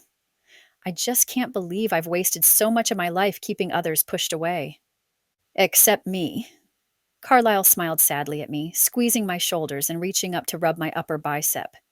Except you. But that's because you didn't push for more than friendship. Plus, you knew what was at stake, so you never have second-guessed the priority of things. Carlyle had some of his own life taken from him because of a woman and her lies. I'd given him a chance, and he'd met his wife when I pushed them together. Carlyle reached out and wrapped his other arm around the front of me in a side hug, squeezing and grunting. You're a good kid, Colin. One day you'll find someone you want to be happy with. At least you see that being alone isn't the way to go. He dropped his arm and then snapped his fingers at me. Hey, let me know if you want to try a matchmaking program. I know this awesome one that actually does work. Plus, I think I saw a profile in test mode that was matched. He winked and wiggled his fingers at me. I groaned and scrunched my nose. Oh, great. You saw that? It's supposed to be in test mode. I closed my eyes and shook my head. I thought I was the only one who would see it. Shandy didn't shut off the notification system, so I got the matching info at the same time you did, and Shandy did. She didn't believe you'd taken the test, and then when she saw Jaxon had, she texted me to make sure she wasn't having pregnancy hallucinations, and to tell me she wanted some ice cream. Carlyle pushed on his side and grimaced. I'll tell you what, I'm going to gain some weight if her cravings don't start leaning towards salads and steak. I tilted my head toward him in disbelief. You're concerned about your weight at the same time we're talking about me being matched with Jaxon? I blinked at him as if that didn't make sense. I'd been matched with Jaxon, and I wasn't the only one who knew about it. Did he get the email, too? Why not just send the compatibility notice to the newspaper or to an online media forum? Carlyle grinned at me. Don't worry, it's Shandy and I. He didn't get it. The only way he'll know about the compatibility is if you tell him. The only way he'll know that you know he even made a profile in test mode is If you tell him, Carlyle half shrugged. It was in test mode, Colin. If you never say anything, you're the only one who will know. I'm not planning on saying anything, and neither is Shandy. We're going to get ice cream and pretend it never happened. He winked. I nodded slowly, unsure what to say, because what was there to say? I'd been matched, and yet it wasn't official, because I'd been too much of a coward to try it in live mode. You probably have enough to think about now. Have a good night. Let me know when Jaxon gets in. Carlyle left the room, closing the door softly behind him. At least he'd reassured me about having feelings for Jaxon. I'd been worried that Matthias would feel like I was betraying him, but deep down, I knew Matthias would never want me to be alone. I was the one keeping myself alone. I was the one who considered it to be the principle of the thing. Yet, what principles was I trying to keep in the forefront? As I stared out at my view of the town, I couldn't remember which one I was trying so hard to keep.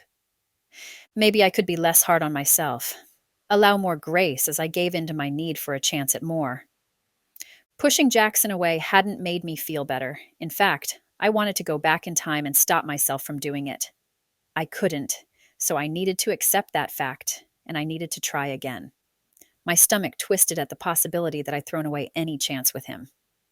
I glanced at my watch. Jaxon should be there within the next hour. The minutes dragged by, and I kept telling myself I was excited to celebrate the sight. That's why I was so excited for him to be there.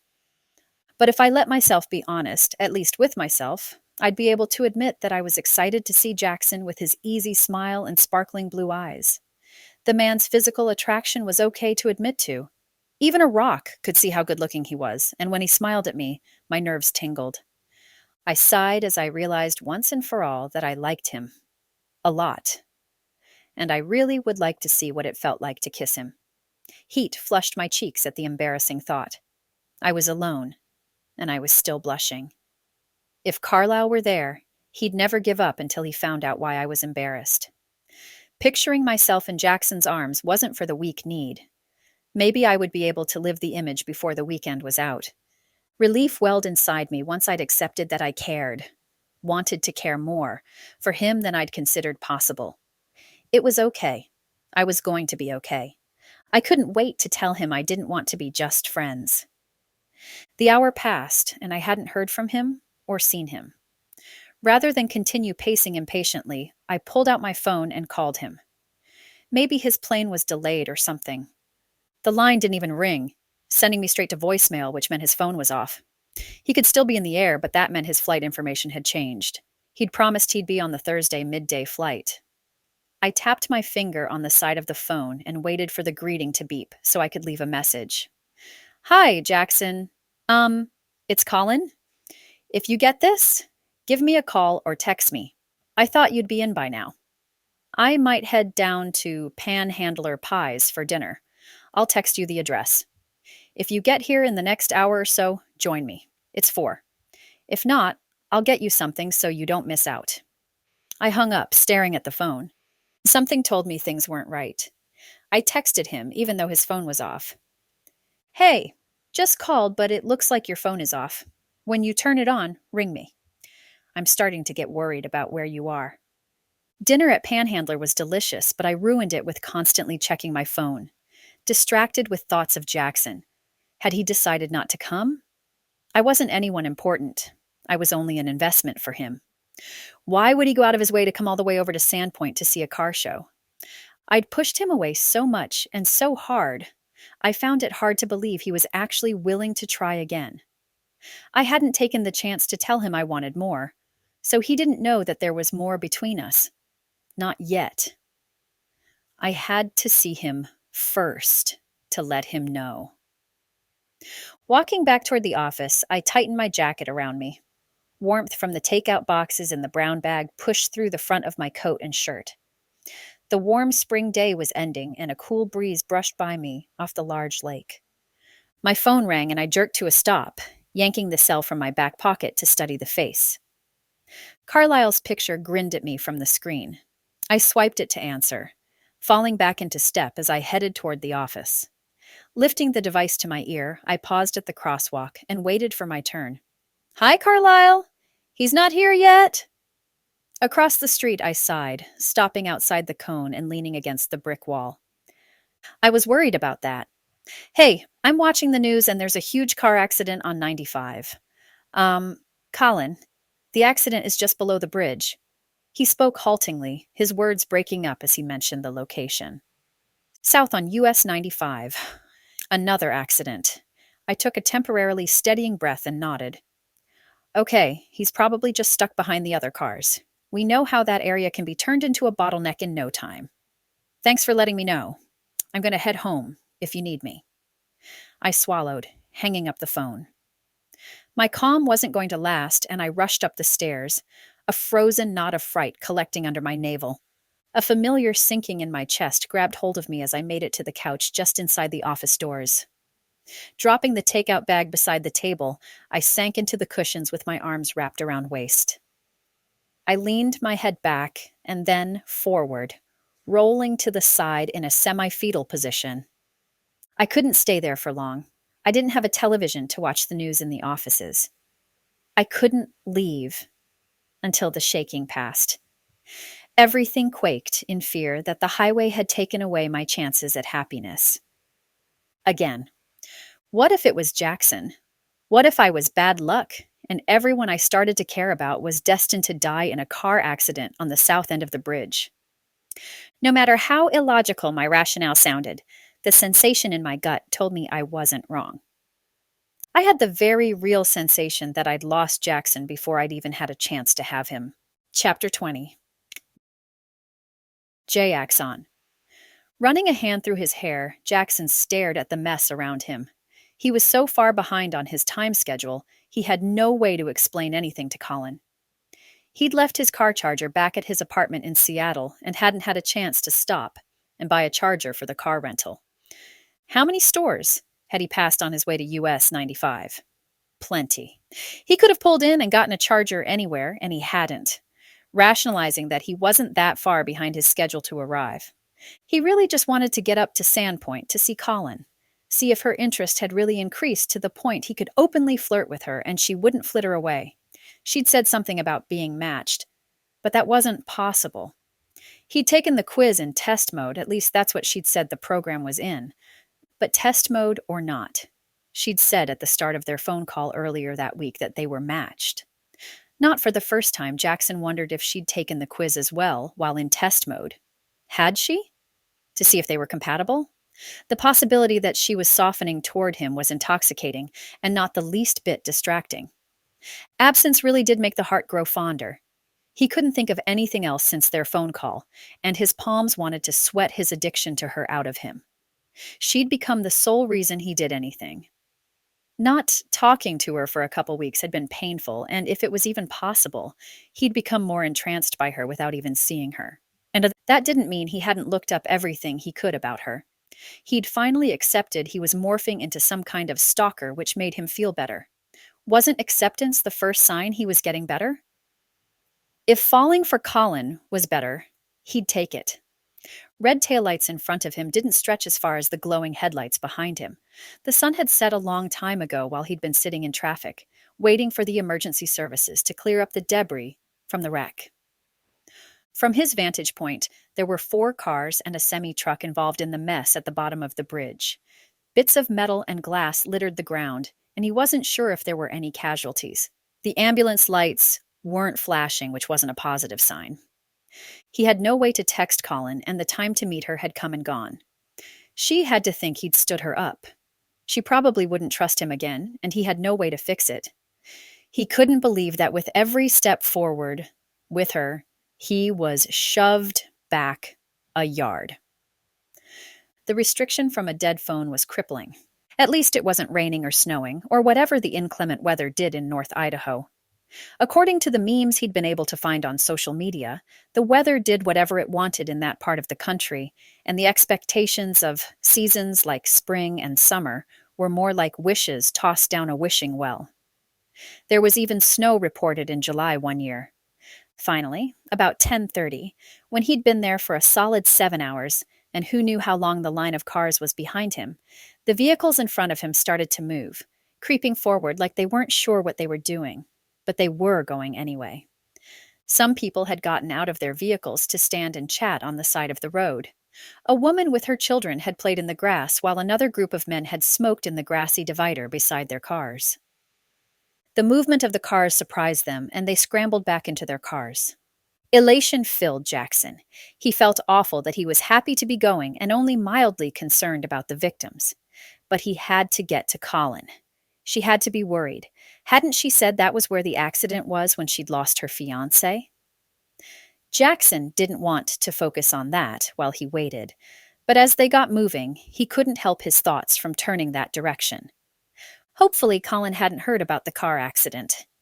Jaxon wasn't so egotistical that he thought she cared enough about him to worry like that, but he didn't want to cause any painful rehashings of memories that would crush her.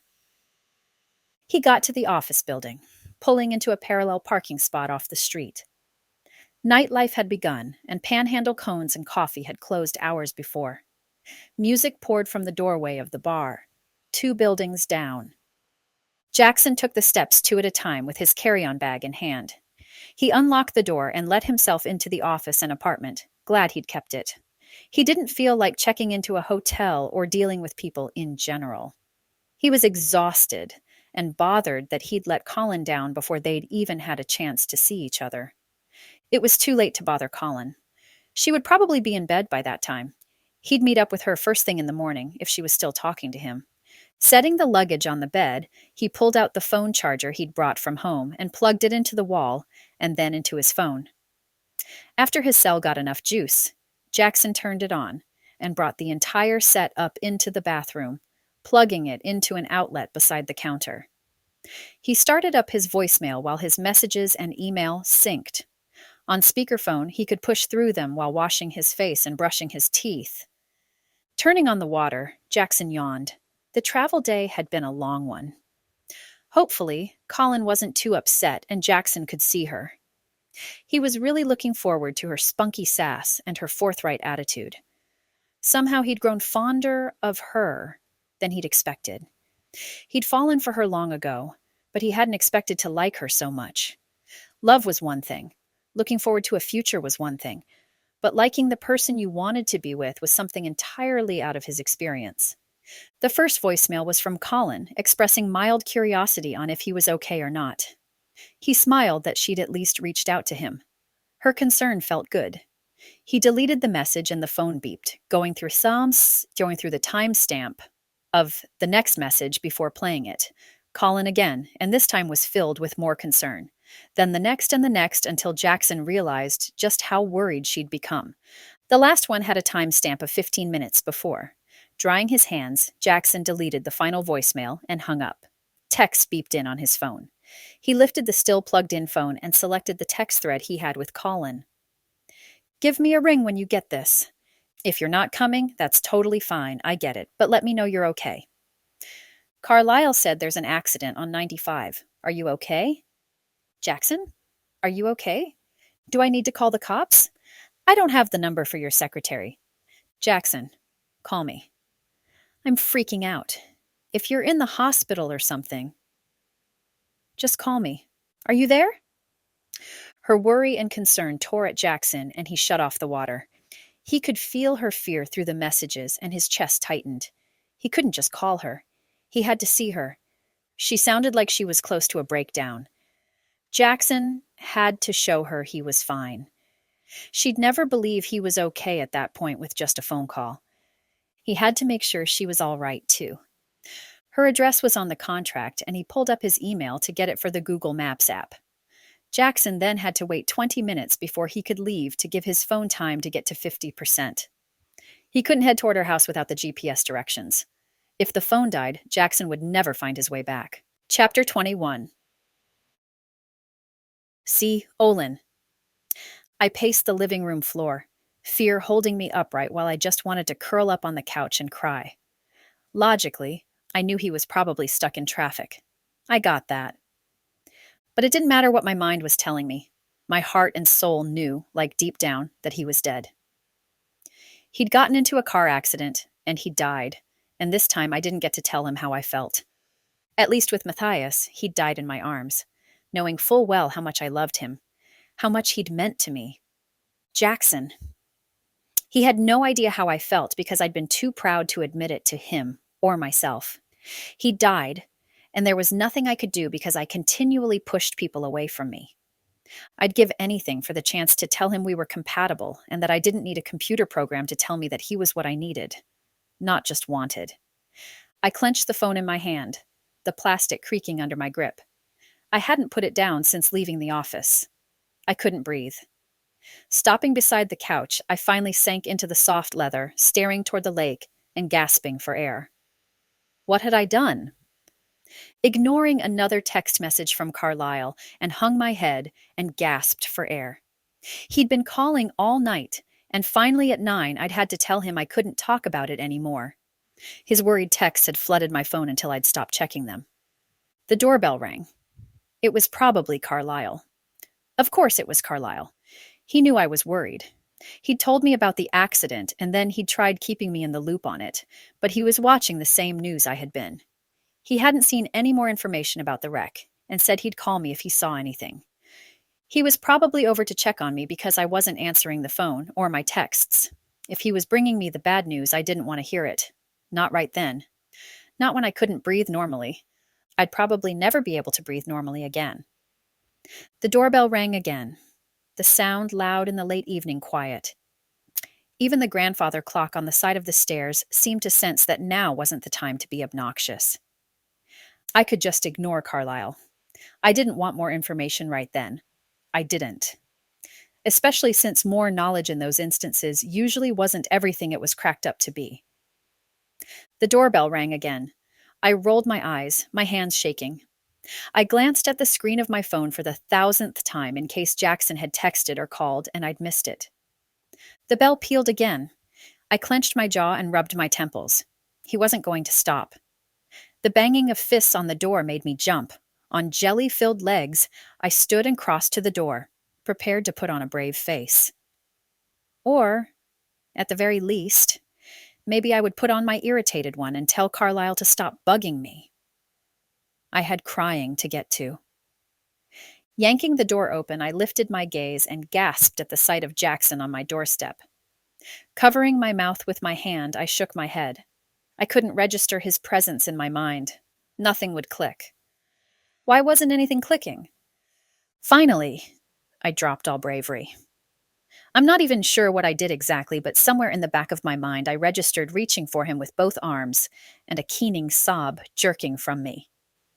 Oh, Jaxon, you're alive.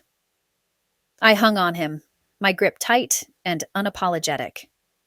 My shoulders shook and my knees buckled as I clung to him. Jaxon bent, scooping me into his arms and closing the door behind us as he carried me to the couch. His stride was sure and long, and I barely noticed as we moved. I couldn't stop crying. When had I cried so hard? I couldn't remember over the last few years feeling anything other than pain. The tears ripping from me were heavy with relief and gladness. Finally, I was feeling something besides pain. Something besides loss. My heart could mend, and didn't have to face the emptiness his death would have brought. I wasn't cursed. Jaxon settled on the couch, holding me on his lap and close to his chest. I felt small and protected by his embrace. He ran his fingers through my hair, a soft shing sound coming from his lips. He pulled me closer, and I lifted my face to tuck close to his neck, inhaling his rich fragrance I'd smelled that first day in the cafe. How had I lived so long without his scent in my life? There I was, lying on him, and Jaxon had no idea how I felt. I hadn't told him. I'd held it in all this time. Worse, I'd denied it. I couldn't do that anymore. I had to be confusing him, and I pulled back, sitting up and shifting to sit beside him, curled against his side. I had to keep touching him. I wasn't too proud to admit that. Shaking my head, I started speaking, and didn't hold in the barrage of words spilling from my lips. I'm so sorry. I was so worried. You got a ton of texts from me and voicemails, and I thought you weren't coming, and then I heard about the accident, and I thought you were in it. Tears coursed down my cheeks. It didn't seem to matter to me. All I cared about was staring at him and making sure he was still there. Hey, hey, you're okay. I'm okay. We're here. He pulled me back into his arms, and I reveled in his touch, closing my eyes that he wasn't being too cold or too professional. The battery on my phone died, and I didn't have a car charger. We were on 95, sitting there for over 7 hours. If I had had a way to call you, I would have. I'm sorry.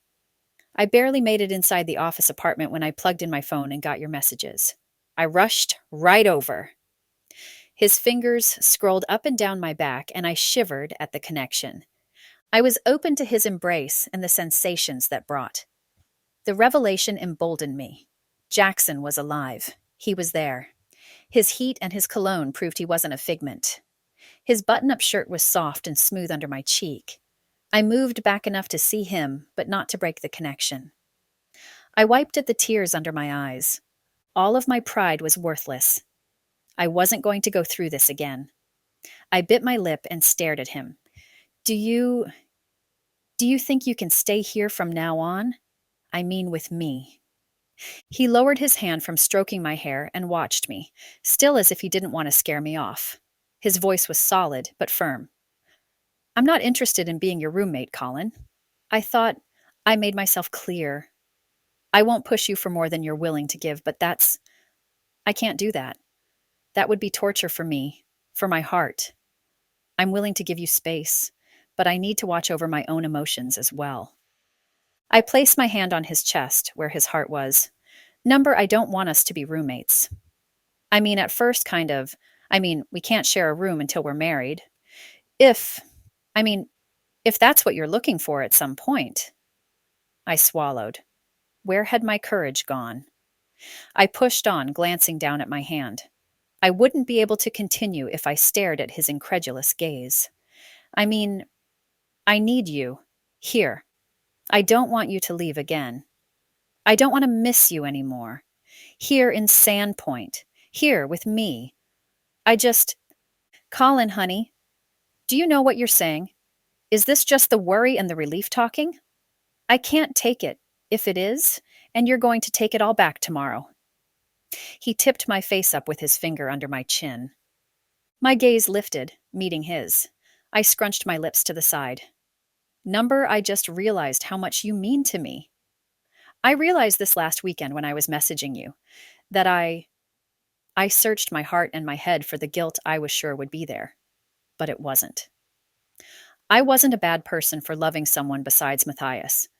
I wasn't letting him down. Jaxon was my future, and Matthias was my past. I could accept that. I could live with that. I love you, Jaxon, and I'm so sorry I haven't told you before. Surprise and joy erased the trepidation from his features. I'd rendered him speechless as he stared at me. I chewed on my inner cheek while I waited for him to work through what I'd said. Wait, you love me. How is that? He ran a hand through his hair, tousling the thick waves. I'm sorry, I'm a little overwhelmed. I never thought I would hear you say that, and now wow. He stared at me and then reached up with both hands to cup my face in his warm palms.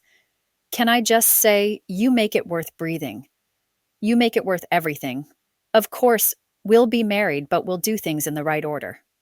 He winked, his touch creating awareness through my nerves. I get to propose, and I get to... Well, I guess that's all I get to do, but I get to decide when and how I'm going to propose. I already bought you a car, so that's covered. I nodded, tears brimming over my eyelids as I laughed. Knowing Jaxon, he would make it a sweet proposal where it was private and just us. He wasn't Matthias, who was exuberant and extroverted. Jaxon was himself, and I loved that about him. We were the right clique, and I didn't need a computer program to tell me we'd be happy together. One day I'd tell him we were Click and Wed approved, but we had time. We had so much to learn about each other. We had more time between us than the couples who joined Click and Wed did, and they were finding happiness left and right. Maybe our happily ever after had been harder to come to, but it was so much sweeter than I'd ever thought possible. I can't wait to get to know you better. Placing my hand palm down on Jackson's chest, I leaned close to him, our lips an inch apart, his body tensed with expectation. I smiled and teasingly kissed his nose. He chuckled. Oh, no, you don't. He wrapped his arms around my back and slowly moved us closer until the warm, soft melding of our lips consumed me. It was a meeting of the hearts, and I never wanted it to end. Thankfully, our start was a new beginning for me, and I couldn't wait to see what I'd been missing out on. Epilogue. Shandy reached for the ice cream and wooden spoon Carlyle offered her, grinning as she leaned back on the couch beside her husband. I think he's at her house right now. I can totally picture Colin dropping her guard and falling in love. In one night? Carlyle cocked an eyebrow at his wife, eating from his own pint-sized container of ice cream. I don't think Colin would do that. Oh, Carlyle. Colin's been falling for him for a while. Shandy would never admit to tracking Colin's emails. She worried about her friend, and since she couldn't leave the house because of her agoraphobia, Shandy had to rely on her computer skills to keep her in the know. Once she sensed that Colin had feelings for Jaxon, she'd stopped tracking the emails and let Colin figure it out on her own. But waiting was excruciating, and Shandy had the patience of a gnat. She flipped to the latest Bachelor season and lifted her legs to snuggle up to Carlyle. Do you think he'll make her happy? As happy as us, love. Carlyle bent his head almost absently and kissed the top of Shandy's head. Shandy didn't take him for granted. He was her everything, and she was so glad that Colin had found her second chance at happiness.